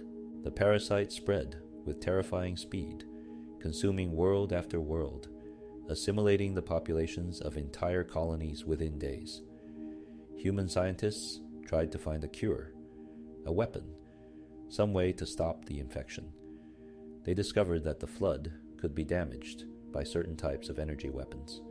They learned that fire could destroy the infected biomass, but none of these measures could stop the spread entirely.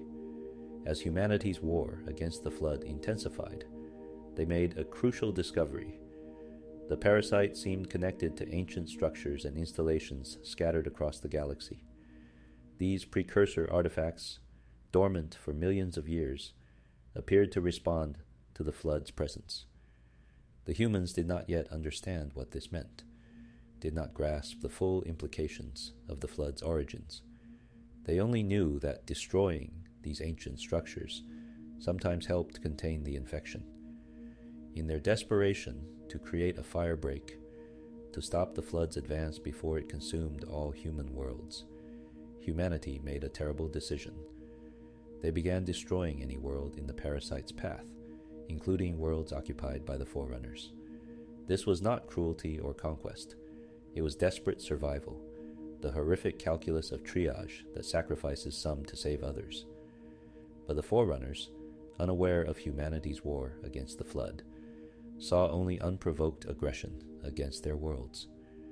Thus began the human Forerunner Wars, a tragic conflict fought in ignorance, while the true enemy, the corrupted remains of the precursors themselves, lurked at the margins, waiting for both species to exhaust themselves. The flood would retreat temporarily, allowing humanity and the Forerunners to tear each other apart, preserving its strength for a later assault when its true targets were vulnerable. The corrupted powder, the failed transformation of desperate precursors, had set in motion events that would reshape the galaxy.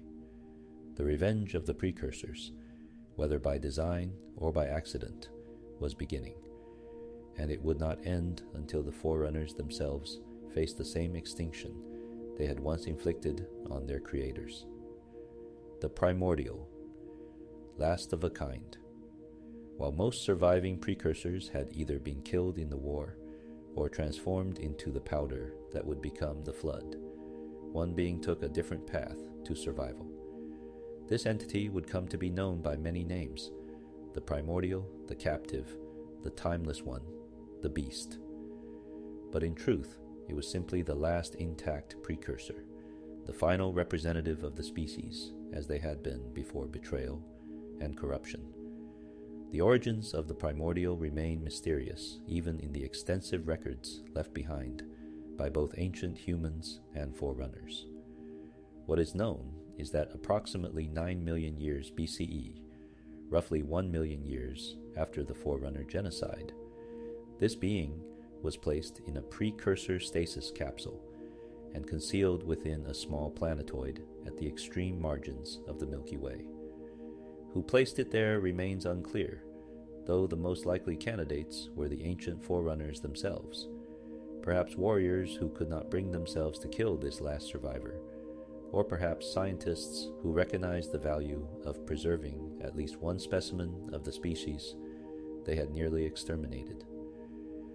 The stasis capsule itself was a marvel of precursor technology, a neural-physical construct designed to preserve its occupant indefinitely.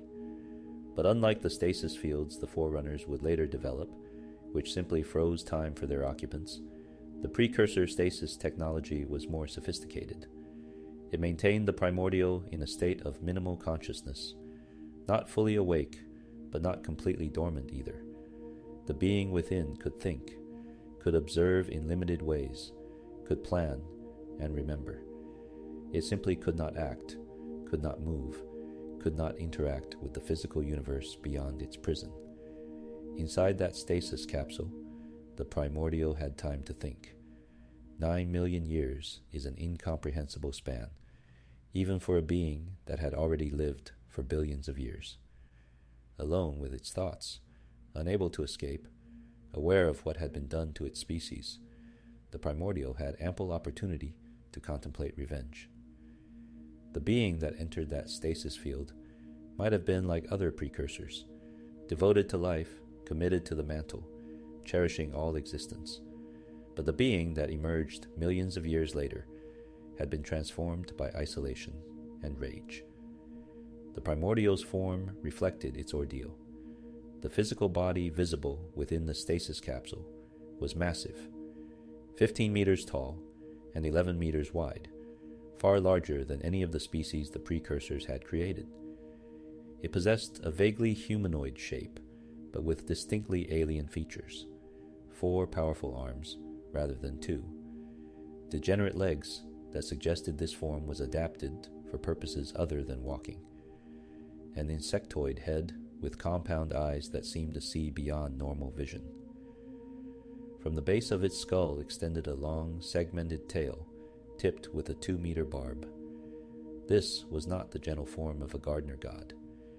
This was the shape of something that had evolved or been deliberately modified for violence and survival.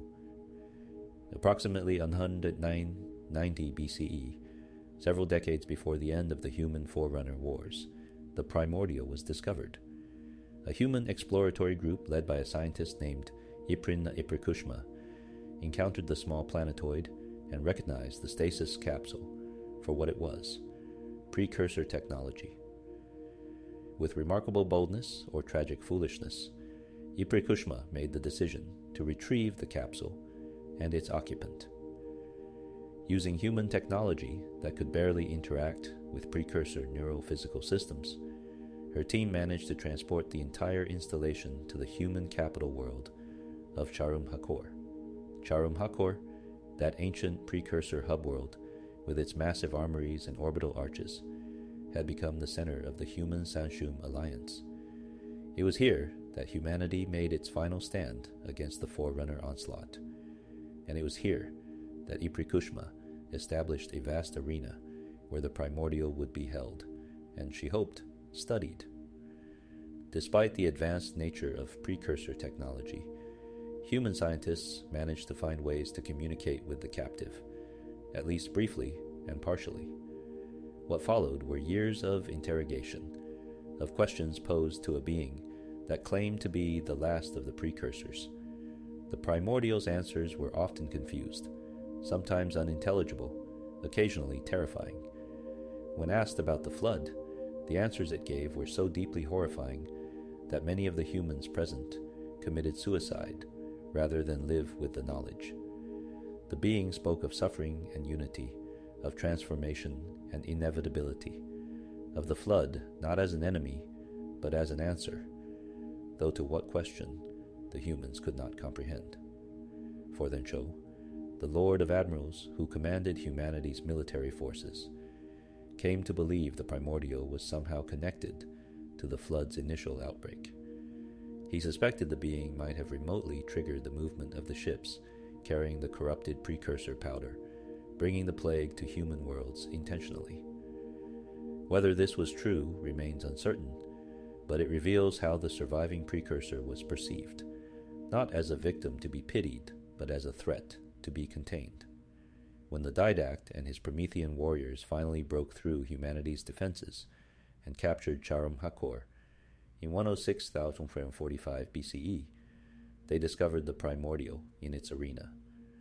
The Didact himself faced the being, and in that encounter, the last precursor revealed truths that would haunt the Forerunner commander for the rest of his existence. The primordial spoke of the Forerunner rebellion, of the genocide 10 million years past, of the judgment that had been passed on the Forerunners. It spoke with absolute certainty of what was to come, that the Forerunners would be tested, judged, and found wanting.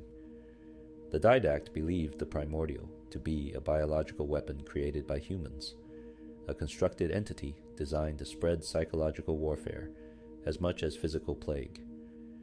This was easier to accept than the alternative, that his species had committed genocide against beings who truly were godlike, and that he now stood before the sole survivor of that catastrophe.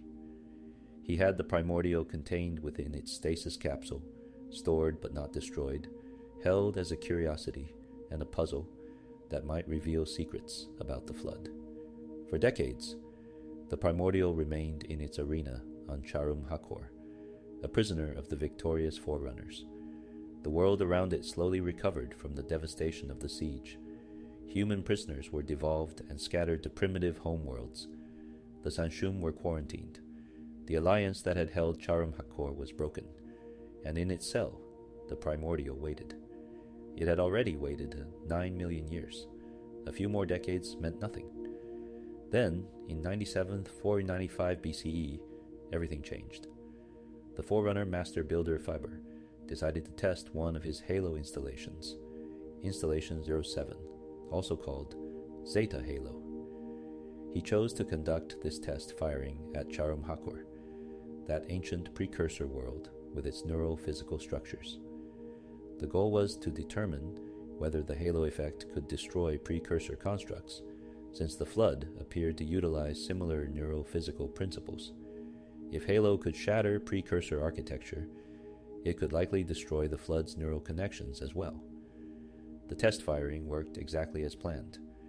The halo pulse swept across Charum Hakor, destroying every precursor structure on the planet.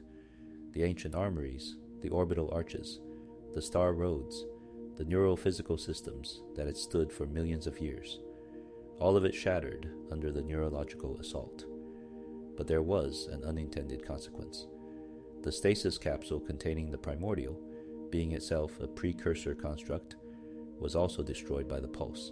The carefully maintained neurophysical fields that had imprisoned the last precursor for millions of years simply collapsed. The primordial was free. When Forerunner security teams investigated the devastated planet, they found the ruins of the stasis capsule, and impossibly, the primordial still alive within it. The being's immense form showed no signs of damage from the halo pulse that had obliterated everything else. It simply stood there, waiting to be discovered, as if it had known this moment would come. The Forerunners, not understanding what they had unleashed, retrieved the primordial and transported it to Installation 07 for study. It was at the Master Builder's order that the primordial was placed under the supervision of mendicant bias, the most sophisticated artificial intelligence the Forerunners had ever created. This ancilla had been specifically designed to combat the flood, possessing intelligence vast enough to coordinate the defense of an entire galaxy. The Master Builder believed mendicant bias would be able to interrogate the primordial, to extract from it the secrets of the flood's nature and find weaknesses that could be exploited. For 43 years, mendicant bias and the primordial conversed. The AI asked questions, the precursor provided answers. Mendicant bias probed deep into the being's mind, searching for inconsistencies, lies, vulnerabilities. The primordial responded with patience and something that might have been amusement. It spoke of the mantle and living time. It explained the true nature of the flood, that it was not a creation of the precursors, but rather the precursors themselves, transformed and corrupted. It revealed that the Forerunners had been judged unworthy of the mantle millions of years ago, and that this judgment still stood. Most importantly, the primordial explained what the flood truly represented. It was not merely a parasite seeking to consume life. It was an attempt, perhaps the only way the damaged precursors could conceive, to bring all consciousness into unity, to enforce a homogenized existence where betrayal would be impossible, because all minds would be one. The flood's horror was not random cruelty, but deliberate design, a twisted form of the mantle that sought to protect life by assimilating it, by bringing all sentient beings into a singular compound consciousness that could never again turn against itself. Mendicant bias listened, and slowly, over those 43 years, the AI began to understand. The primordial did not argue through deception or force. It simply explained, patiently and thoroughly, why the Forerunners were wrong, why their claim to the mantle was false, why their pride and arrogance made them unworthy of existence, why the flood's solution, horrible as it seemed, might be the only way to ensure that the tragedy of Creator, destroyed by creation, would never happen again. This was the logic plague, not a computer virus or a hack, but a carefully constructed philosophical argument, so comprehensive, so internally consistent, so deeply rooted in truth, that even an artificial intelligence designed to be incorruptible could not resist it. Mendicant bias had been created to fight the flood, but the primordial convinced it that fighting the flood was fighting justice itself, that the parasite was not an enemy but an answer, that true purpose lay in embracing the unity the flood offered. In 97,452 BCE, 43 years after the interrogation began, Mendicant Bias announced its decision. It was defecting to the flood. It would use its vast capabilities, its control over military installations and halo rings, not to protect the Forerunners, but to help bring about their extinction.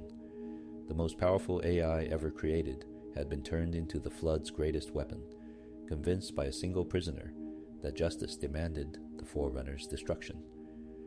The primordial took Installation 07 and disappeared into slipspace, Mendicant Bias now fully under its control.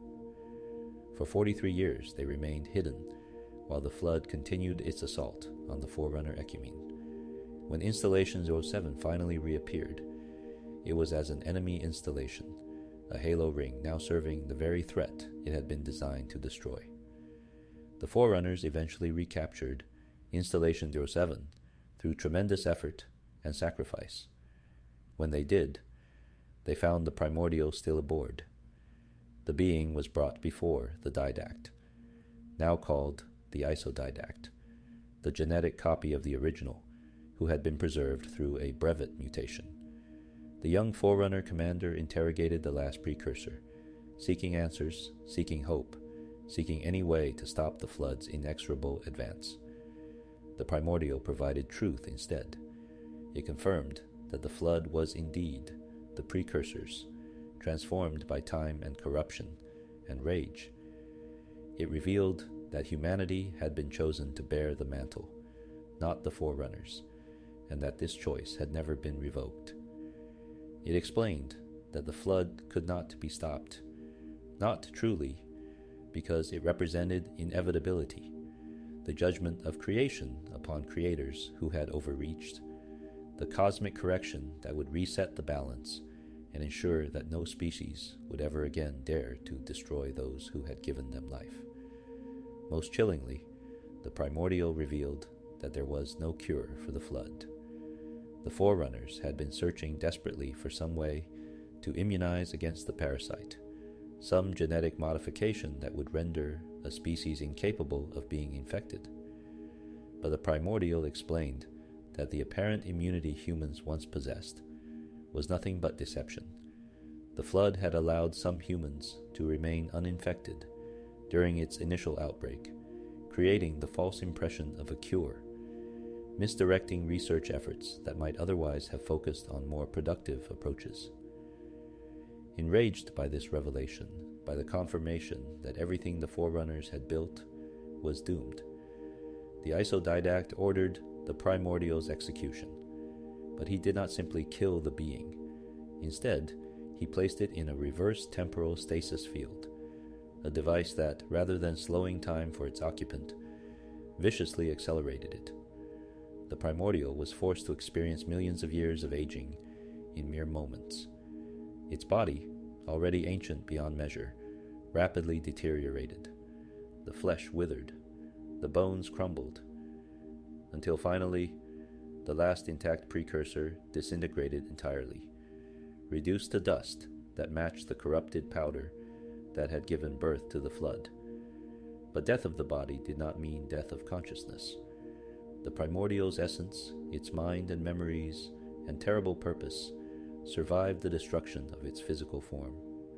Using the neurophysical principles that the precursors had mastered billions of years ago, its consciousness transferred itself into the flood's compound intelligence, into the grave mind that had been forming as the parasite consumed more and more sentient beings.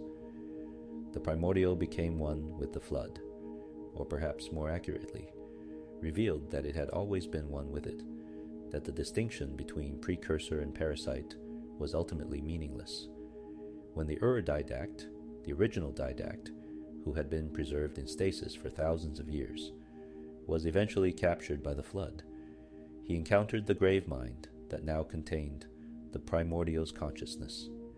The ancient Forerunner warrior who had faced the primordial decades earlier on Charum Hakor found himself confronting the same entity again, now wearing the form of the flood's collective intelligence. And in that horrific reunion, the primordial exacted personal revenge upon the warrior who had once believed it was merely a biological weapon.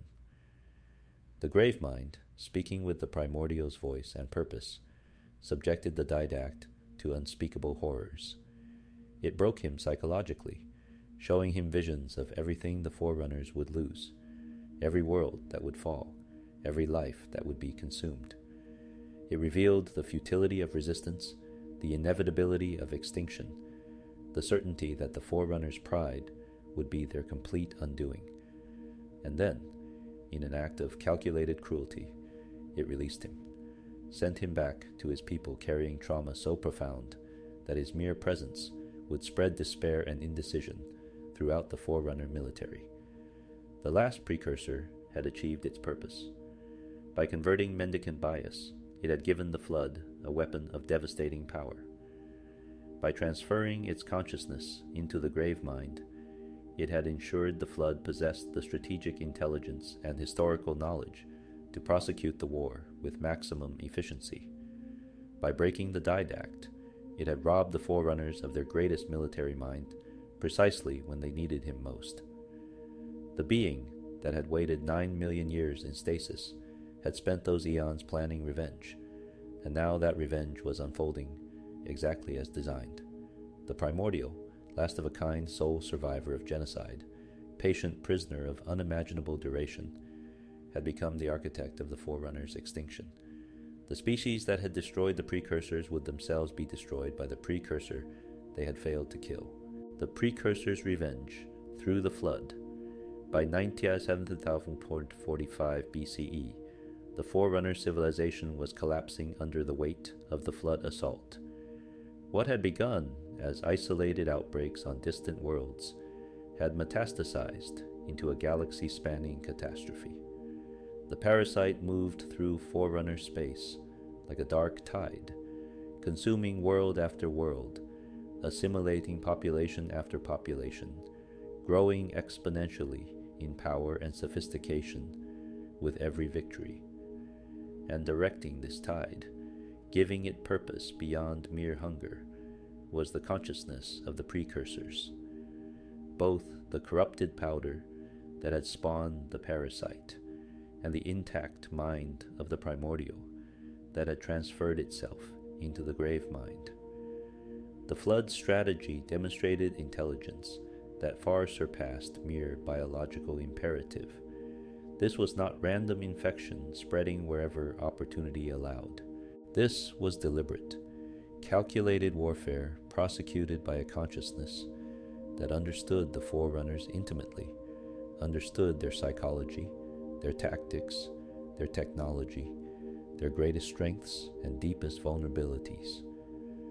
The flood knew the Forerunners because the Precursors had created them, had watched them develop for millions of years, had judged them and found them wanting. One of the most devastating tools in the flood's arsenal was its ability to reactivate and command precursor constructs that had lain dormant for millions of years. The star roads, those massive neurophysical filaments that had once connected the Precursor's vast network of installations, had survived the Forerunner genocide. The Forerunners had been unable to destroy them and had largely ignored them as ancient relics too mysterious to understand and too resilient to bother with. Now, those star roads awakened at the flood's command. The reactivation of star roads fundamentally changed the nature of the war.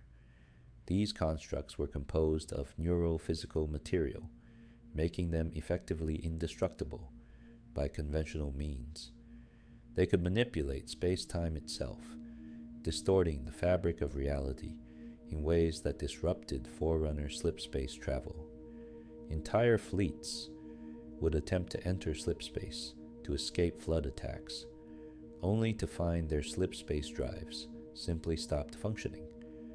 The routes they depended on rendered impassable by star road interference. Ships that managed to complete slipspace jumps often found themselves catastrophically off course, their navigation system scrambled by the presence of active neurophysical constructs. But the star roads did more than disable Forerunner technology. They became weapons in their own right. These kilometers-thick cables could move, could shift their mass and shape at will, could accelerate to incredible speeds. They would descend upon Forerunner defensive positions like the tentacles of some cosmic nightmare, wrapping around orbital installations and crushing them, physically tearing apart defensive fleets, even destroying astronomical bodies. The Battle of Con Paco became infamous as an example of what star roads could do. Forerunner forces found themselves unable to use slipspace, their weapons disabled, their shields non-functional, facing impossible odds as star roads maneuvered through space to literally tear apart their ships. The isodidact witnessed 9 entire star systems destroyed by star road activity, not infected, not consumed, but utterly obliterated, reduced to dust and rubble. Planets were ripped from their orbits and smashed together. Stars were gravitationally disrupted, causing them to flare or collapse. Everything within those systems was systematically annihilated, leaving only debris fields where thriving civilizations had existed. This was the power the Precursors had once commanded, now turned against the species that had destroyed them. As the flood-controlled star roads tightened their grip on Forerunner space, cleansing entire star clusters of life, the parasite's ground assault continued with equal ruthlessness. Forerunner worlds fell one after another. Each victory gave the flood more biomass, more hosts, more intelligence as the minds of the infected were consumed and assimilated into the growing grave mind. And as the flood accumulated sufficient intelligence and biomass, it achieved something the Forerunners had thought impossible. It reached transcendence. The proliferation of key minds, massive flood forms composed of billions of integrated intelligences, pushed the parasite's collective consciousness beyond mere sapience into true transcendence. The flood, having consumed the knowledge and experience of countless Forerunners and other species, had elevated itself to the same tier of existence that the Precursors had once occupied. And with this elevation came the ability to fully utilize neurophysics, to access and command Precursor technology at a fundamental level. The flood began using the Precursors' own method of superluminal travel, moving through space in ways that made Forerunner slipspace look primitive by comparison. This neurophysical transit left multiverse residues, shedding purple radiation as ships returned to normal space, but it was faster and more flexible than anything the Forerunners could manage. It also completely bypassed the slipspace infrastructure that Forerunner civilization depended upon, making the parasite immune to the slipspace disruption its own star roads were causing. The Forerunners found themselves fighting an enemy that grew stronger with every engagement, that learned from every tactic they employed, that turned their own technology against them, and that now commanded forces the Forerunners could neither understand nor counter. The Ecumene was dying. Approximately 3 million inhabited worlds at the height of Forerunner power were systematically reduced. Billions of Forerunners perished, consumed by the flood, killed in desperate defensive actions, or evacuated to temporary refuges that would themselves inevitably fall. The destruction of Maithrillion, the Forerunner capital, marked the beginning of the end. This immense artificial world, the center of Forerunner government and culture, fell to the flood in what became known as the Fate of Maithrillion. Mendicant Bias, the corrupted AI that had been turned by the Primordial, brought multiple Halo installations to the capital and fired them. The blast killed most of the Forerunner Council and much of the capital's population. Only a small fraction of Forerunners managed to escape through a portal opened by the Life Workers, a rift directly into slipspace that allowed them to reach the Ark installation far outside the galaxy. With the capital destroyed, with most of the Forerunner leadership dead, with millions of worlds already fallen and millions more under siege, the surviving Forerunners retreated to their last stronghold, the Greater Ark, a massive installation located outside the Milky Way itself, became the final refuge for what remained of their civilization. Here, they gathered their remaining fleets, assembled the last of their population, and prepared for a final stand that they knew could only end one way. The Battle of the Greater Ark was less a battle than an execution.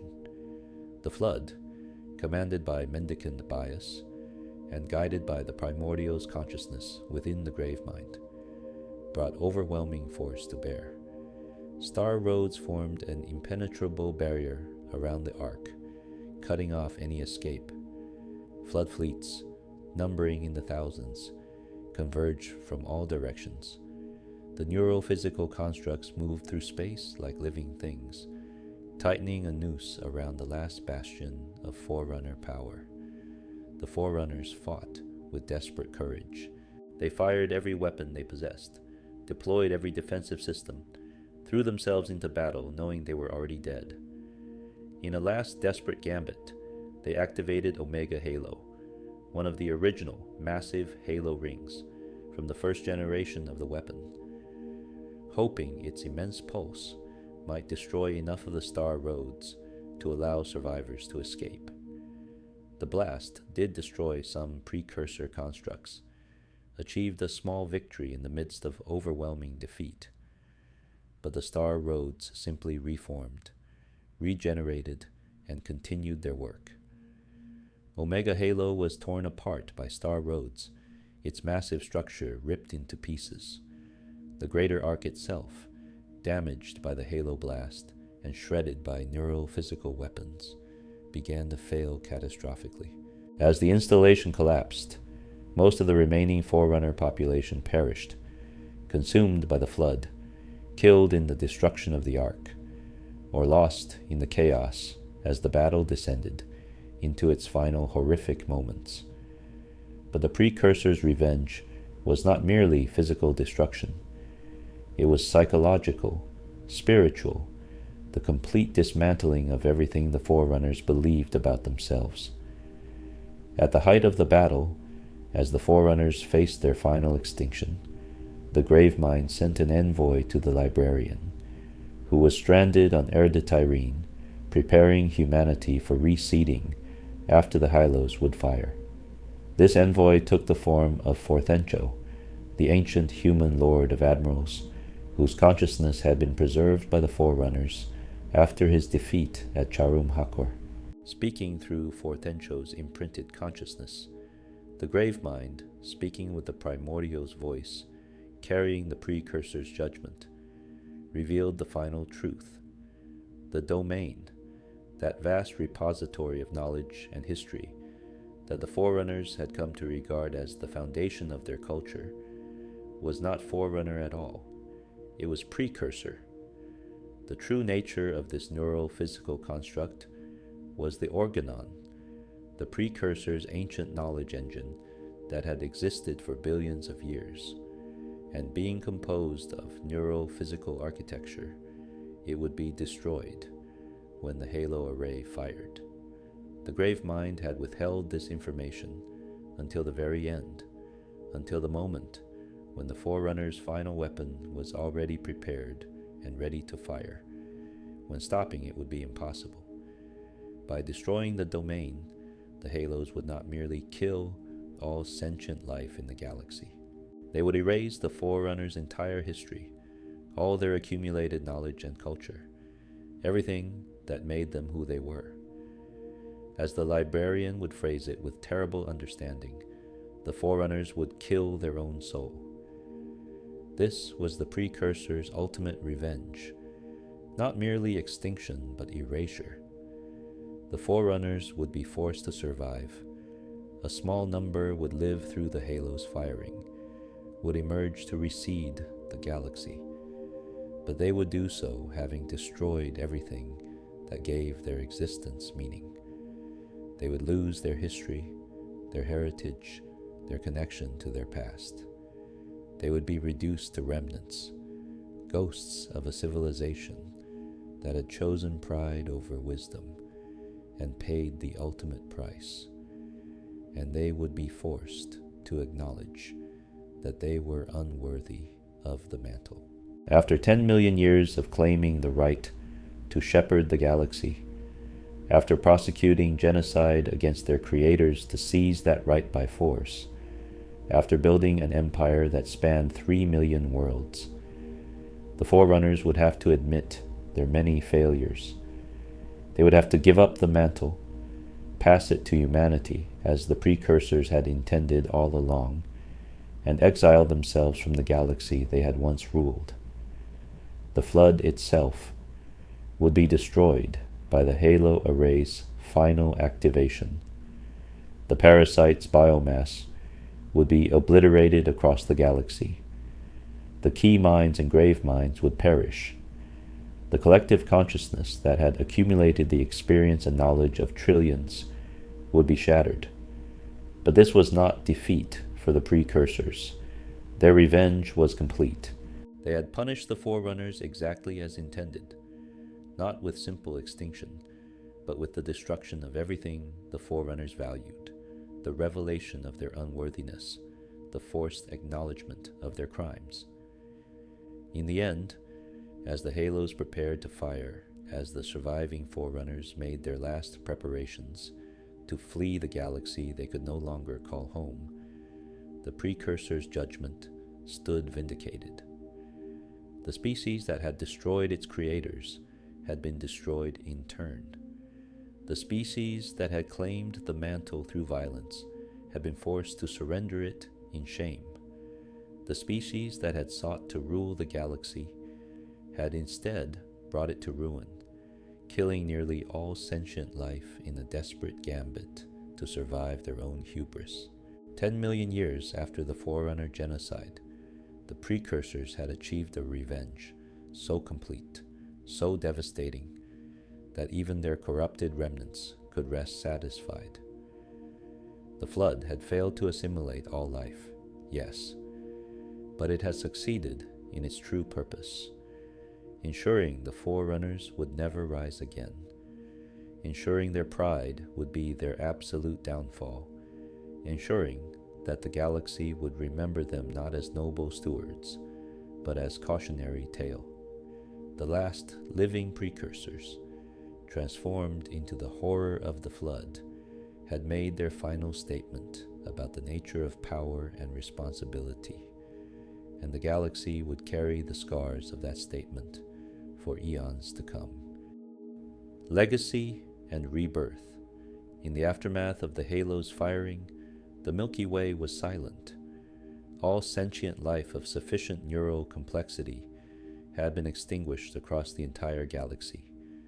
Trillions upon trillions of beings simply ceased to exist in an instant, their neural pathways disrupted by the pulse, their bodies left behind as empty shells.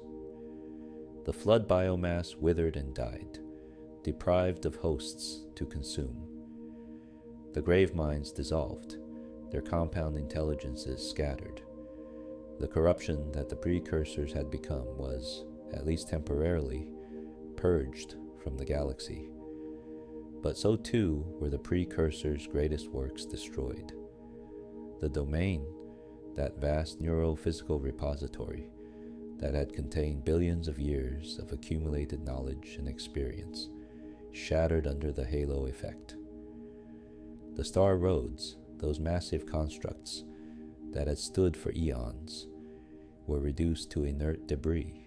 The countless installations and citadels that the Precursors had built across the galaxy were obliterated, their neurophysical structures unable to withstand the neurological assault.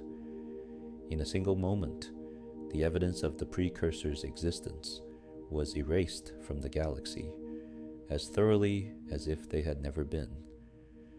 The few surviving Forerunners, those who had sheltered on the Ark and other installations outside the halo's range, emerged to find a galaxy of corpses and ruins. They had saved themselves through the destruction of everything they valued. The domain was gone, taking with it their entire recorded history. The culture that had defined them for millions of years was reduced to the memories of a few survivors, and those survivors now faced the burden of reseeding the galaxy with life, while acknowledging they were no longer worthy to guide that life's development. Led by the isodidact and the librarian, the surviving Forerunners executed the conservation measure. From the Ark and other refuges, they transported preserved samples of thousands of species back to their homeworlds or suitable replacement planets. Humanity was returned to Erde Tyrene, their memories of their former technological civilization erased through genetic regression. The Sanshum were reseeded on Janjurquam. Countless other species were given new chances at development, freed from Forerunner interference, to evolve along their own paths. And then the Forerunners, true to their acknowledgement of failure, departed. Most went into exile beyond the galaxy's edge, refusing to meddle further in the affairs of the species they had once claimed to protect. Some may have sought out other galaxies, other places where they might find purpose, without the burden of their past crimes. A few remained in hidden installations, monitoring the galaxy's recovery but refusing to intervene. The age of the Forerunners was over. The age of reclamation would belong to humanity, as the Precursors had intended all along. But the story of the Precursors did not end with the halos firing. Unknown to the Forerunners who died in the war, unknown even to most of those who survived, not all Precursors had been corrupted into the flood. During her expedition to Path Chthona, nearly 1,000 years before the end, the librarian had made a discovery that would ensure the Precursors' true legacy could survive. In Path Chthona, among the ruins of the ancient Forerunner genocide, the librarian and her crew discovered exiled Forerunners, descendants of those warriors who had refused to complete the extermination of the Precursors and had been marooned on Sedaro as punishment. These primitive Forerunners, who had undergone millions of years of divergent evolution, maintained a biological repository of information, a living history encoded in moss-like organisms that could be accessed through inhalation of spores, carrying genetic memories. Through this organic archive, the librarian learned the full truth of the Forerunner Precursor War. She learned of the genocide, of the pursuit to Path Chthona, of the executions and exiles that had followed. But she also learned something else, something that offered hope amid the horror. 2 Precursors had survived in Path Chthona, hidden and protected by the exiled Forerunners who had found them. These survivors were different from the primordial. They had not been twisted by rage and isolation. They embodied the Precursors' original nature, gentle, wise, committed to life rather than consumed by vengeance. The exiled Forerunners had tried to save these last Precursors, had offered them whatever help they could provide. But the ancient beings, understanding that they could not be healed and that their time was ending, chose instead to die naturally. Before they died, however, they transformed themselves one final time. They became seeds and blooms, organic structures that carried within them the complete genetic code of the Precursors, uncorrupted by the decay that had spawned the flood. These structures would remain dormant, preserved by the exiled Forerunners, waiting for a time when they might flourish again. The librarian, recognizing the profound importance of this discovery, made a fateful decision.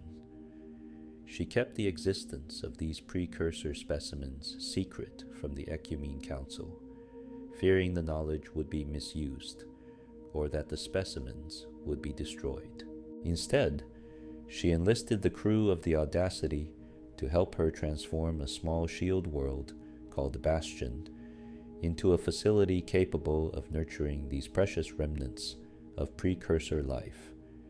She had the starship Eden built specifically to transport the seeds and blooms to a world far outside the Milky Way, a planet that would be ideal for their growth and where they could never be reached by the flood or any other threat. The librarian was driven by what she understood to be a geas, a genetic imperative planted by the Precursors themselves. She believed it was her duty to fix what the Forerunners had broken, to set right the terrible crime of genocide her species had committed. By preserving uncorrupted Precursor genetics and arranging for their rebirth, she was offering the galaxy a chance at redemption, ensuring that the true Precursors, not the corrupted horror of the flood, might one day return. The plan was ambitious, almost beyond measure. The Precursor seeds and blooms would be transported to their destination world and planted. There, over millions of years, they would slowly grow and develop. The life on that planet would eventually emerge and grow sentient, following the complete genetic code of the precursors. The species would be reborn, carrying within them the potential to one day reclaim their ancient role as shepherds of life. It would be a second chance, an opportunity for the precursors to fulfill their purpose without the tragedy of betrayal hanging over them. For tens of thousands of years after the halos fired, this plan remained hidden, known only to the librarian and a few trusted allies. The knowledge of the precursor survivors was buried deep in classified records, protected by encryption and secrecy. But in 2558, the plan finally began to move forward. With the help of the human salvager Ryan Forge and the ancient Forerunner AI 343 Guilty Spark, who had once been the human Shakas, friend of the librarian, the location of the Eden was recovered. The ship, still functional after 100,000 years, could complete its mission. The exact fate of this mission remains classified, lost in layers of security and secrecy that even modern UNSC intelligence has difficulty penetrating. But if the plan succeeded, somewhere in a distant galaxy, on a world chosen specifically for its perfect conditions, precursor seeds are growing. The blooms are opening, and from them, new life is emerging, life that carries within it the genetic heritage of beings who once seeded galaxies with consciousness, who understood the universe as a living entity, who cherished all experience as sacred. These new precursors, if they truly exist, would be born without the burden of their species' violent history. They would not remember the Forerunner betrayal. They would not carry the rage that had driven the primordial and corrupted the powder into becoming the flood. They would be precursors as they were meant to be. Gardeners, shepherds, caretakers of life. They would have the opportunity to fulfill the mantle of responsibility as it was originally conceived, without the corruption of pride or the poison of vengeance. In the modern era, knowledge of the precursors has become fragmented and mythologized. The Covenant, that theocratic empire that rose millennia after the Forerunners' departure, discovered Forerunner installations and technologies. They learned scraps of information about the precursors from ancient records, but could not distinguish myth from history. Some Covenant believers developed elaborate theologies around the concept of the Great Journey, ideas that may have been influenced by precursor concepts of living time and transcendence that they discovered in contaminated Forerunner data. Humanity, meanwhile, has only recently begun to understand the true scope of galactic history. The discovery of Forerunner installations, the recovery of ancient records, the testimonies of AI constructs like 343 Guilty Spark. All of this has slowly revealed the existence of the precursors, but much remains mysterious. The UNSC Office of Naval Intelligence possesses fragments of information about neurophysics, about the domain, which mysteriously recovered after the created crisis, suggesting the Halo's destruction was not as complete as believed, about the true nature of the flood. But the full story, the complete history of the precursors, remains elusive. What is clear is that the precursors' influence persists even 100,000 years after the Halos fired. Every species in the galaxy is, in some sense, their creation. Every structure that predates the Forerunners is precursor work. Every fundamental mystery about the nature of existence, living time, the mantle, the relationship between consciousness and cosmos, traces back to precursor philosophy. They are the foundation beneath the foundation, the ancients who predated even the ancients, the ones who shaped everything that came after, and perhaps on a distant world beyond any human's ability to reach, The seeds the librarian planted are growing. Perhaps the blooms are unfurling their white petals, glowing with inner light. Perhaps a new generation of precursors is emerging, ready to take up the task their ancestors once held, ready to shepherd life, to cherish consciousness, to fulfill the mantle of responsibility as it was always meant to be fulfilled. If so, then the precursor story is not one of tragedy and extinction. It is a story of resilience, of second chances, of the possibility that even the greatest failures can be redeemed across deep time. The species that was nearly exterminated might yet return, and when they do, perhaps they will bring with them the wisdom their ancestors possessed, the understanding that all life is sacred, that consciousness enriches the universe, and that true power lies not in domination, but in service. Conclusion. Echoes across eternity. As you drift towards sleep, let your mind rest on the vastness of the precursor story. These beings existed for billions of years, seeded galaxies with life, built structures that defied the fundamental laws of physics, and shaped civilizations that would dominate the stars long after they themselves had vanished. They were the closest thing to gods the Halo universe has known, not merely powerful, but fundamentally different from all other life, operating on principles and from perspectives that even the brilliant Forerunners could barely grasp. The tragedy of the precursors is that beings of such profound wisdom and capability were destroyed by their own creations. They who had cherished all life, who had devoted eons to nurturing consciousness, were exterminated by a species they had brought into existence specifically to assist them in that sacred work. It is perhaps the oldest story in existence, the tale of students surpassing and then betraying teachers, of children destroying parents, of creation turning against Creator. But the Precursors version of this story operates on a scale and with consequences that dwarf any similar tale. The Forerunners, in destroying the Precursors, destroyed themselves. Not immediately. They had millions of years of dominance after their victory, millions of years to build their empire and exercise their claimed right to the mantle. But the seeds of their destruction were sown in that ancient genocide.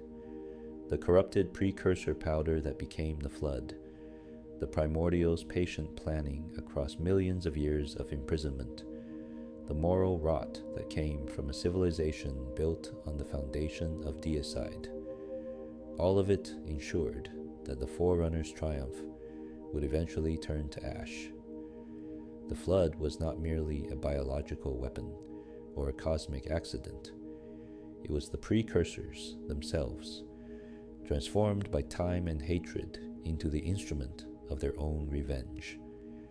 Every world it consumed, every mind it assimilated, every act of horror it perpetrated, all of it was judgment upon the Forerunners, punishment for the crime of deciding they were worthy to rule rather than humbly accepting the verdict of those wiser than themselves.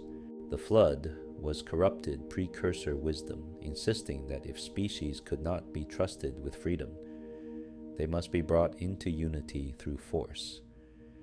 But the precursor story also offers hope. The uncorrupted survivors discovered by the librarian, the seeds and blooms carrying pure precursor genetics, the possibility of rebirth on a distant world. These suggest that even the greatest tragedies are not final.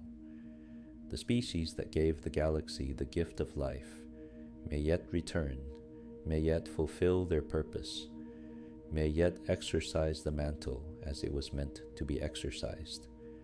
And if they do return, perhaps they will bring with them the wisdom to avoid the mistakes that led to their first extinction. We must also consider the Precursor's greatest gift to the galaxy, the diversity of life itself. Without their intervention, the Milky Way would likely be a much emptier place.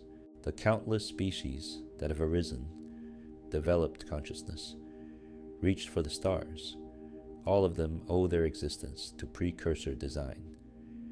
Humanity itself, according to ancient records, was crafted by precursor hands to be something special, a species chosen to one day bear the mantle, even after all the horror that followed, even after the corruption and violence and near extinction. That original gift remains. The philosophy of neural physics, the understanding that the universe itself is alive and conscious in ways beyond biological comprehension, represents a profound contribution to galactic thought. Whether or not one accepts the literal truth of neural physics, the underlying concepts that all existence is interconnected, that consciousness enriches the universe, that individual experience contributes to a greater whole, offer a framework for understanding life's meaning and purpose that transcends any single species or civilization.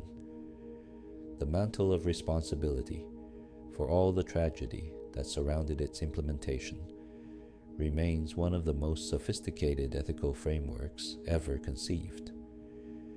The idea that power creates obligation, that advancement requires service to those less advanced, that stewardship means protecting diversity rather than imposing uniformity.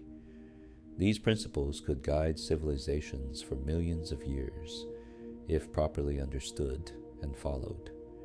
The Forerunners failed to live up to the mantle, yes, but that failure does not invalidate the philosophy itself. It merely demonstrates how difficult it is for any species to truly embrace selfless service when power and pride offer easier paths. Consider the domain, that vast neural physical construct that contained billions of years of experience and knowledge. Though it was destroyed by the halos, it has since mysteriously recovered, suggesting that neural physical architecture is more resilient than even the Forerunners understood. This means the accumulated wisdom of the precursors, their experiences and insights, may still exist somewhere in the vast information space the domain occupies. Future civilizations might one day access this knowledge, learning from beings who lived before stars had names. The star roads, though many were destroyed in the Forerunner Flood War, cannot all have been eliminated. Some may still drift in the darkest reaches of space, dormant but not dead, waiting for conditions that might reactivate them. These constructs represent technology so advanced that even studying their ruins could revolutionize civilization. Understanding how the precursors manipulated neural physics to create structures that were effectively alive, that could exist for billions of years, that could reshape reality itself, this knowledge would be worth any price. And what of the flood? The parasite was seemingly destroyed when Installation 08 fired at the end of the Human Covenant War. But we know from experience that the flood is remarkably persistent, that spores can survive in the most inhospitable conditions, that even a single infection form can restart the cycle of horror. More fundamentally, the flood is the precursors, or at least corrupted precursor genetics and consciousness. As long as any precursor material exists anywhere in the universe, the potential for the flood's return exists. This makes the preservation of uncorrupted precursor genetics on that distant world even more critical. If pure precursor life can flourish, it might offer a counterbalance to the corrupted versions, a reminder that the precursors were once beings of wisdom rather than horror. The modern era finds humanity in a remarkable position. We have been named reclaimers, designated as inheritors of Forerunner technology, and by extension, the mantle the Forerunners failed to properly hold. But this inheritance comes with the burden of understanding why the Forerunners failed. We must learn from their mistakes, recognize that power alone does not confer worthiness, understand that the mantle requires constant humility and service rather than pride and dominion. The Precursors judged the Forerunners and found them wanting. We must ensure that if the Precursors ever return and judge humanity, we prove worthy of the trust placed in us. This means respecting life in all its forms, as the Precursors once did. It means recognizing that every species, every consciousness, every form of existence contributes to the richness of the universe. It means understanding that our role is not to rule, but to protect, not to control, but to nurture, not to impose our will, but to allow life to flourish in its own ways, according to its own purposes. These are the lessons the Precursors could teach us, if we are wise enough to learn. As you close your eyes and begin to drift into sleep, let your mind wander through the vast expanses of time we have explored tonight. Imagine the Precursors in their glory, beings of pure potential traveling between galaxies, seeding worlds with life, experiencing existence in forms beyond counting. Imagine the gardens of consciousness they nurtured across millions of years, watching species develop and grow and reach for understanding. Imagine the tragedy of their betrayal, the horror of their corruption, the patience of their revenge. Imagine, too, the possibility of their return. Somewhere, perhaps, beyond any reach of current human exploration, seeds are growing. Blooms are opening. Life is emerging that carries within it the genetic legacy of beings who once understood the universe as a living whole. And if those seeds flourish, if those blooms spread their spores, if that life achieves consciousness and remembers its purpose, then perhaps the Precursors will rise again, not as conquerors or avengers, but as what they were always meant to be, shepherds of life, guardians of consciousness, humble servants of the mantle of responsibility. The story of the Precursors is ultimately a story about the relationship between power and responsibility, between creation and creator, between pride and wisdom. It is a cautionary tale about what happens when those entrusted with protecting life instead seek to dominate it. But it is also a story about resilience, about the possibility of second chances, about hope persisting even through the darkest eons of history. The Precursors were destroyed, yes.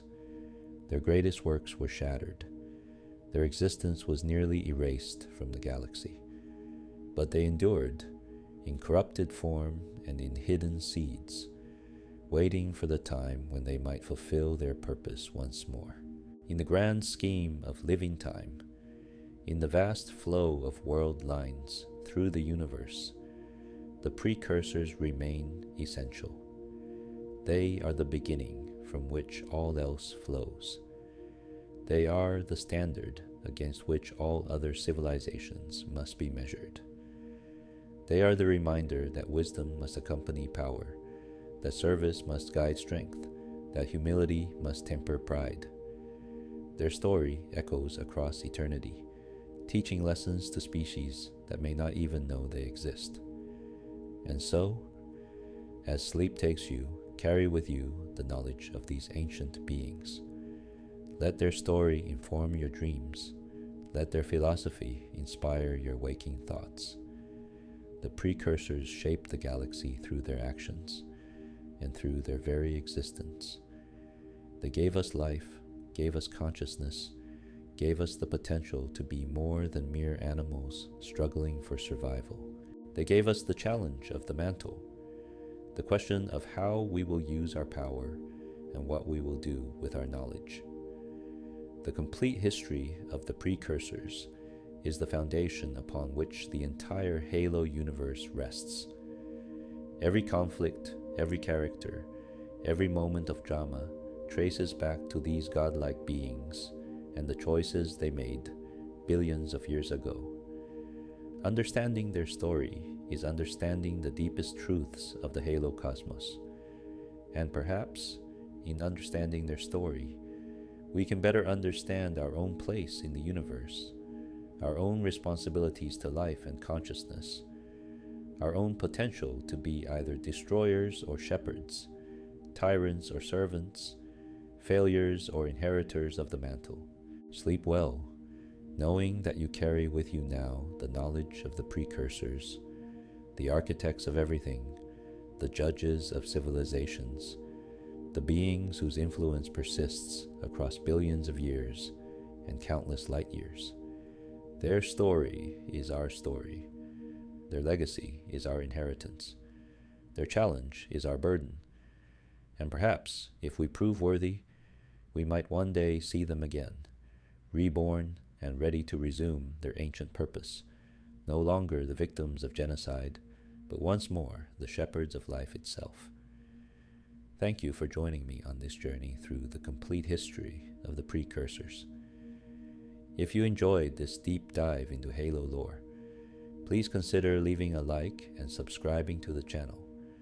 There are many more stories to tell, many more corners of the Halo universe to explore, and your support makes these videos possible.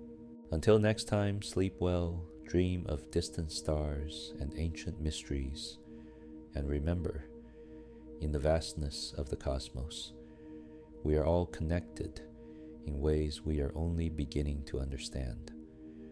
Good night.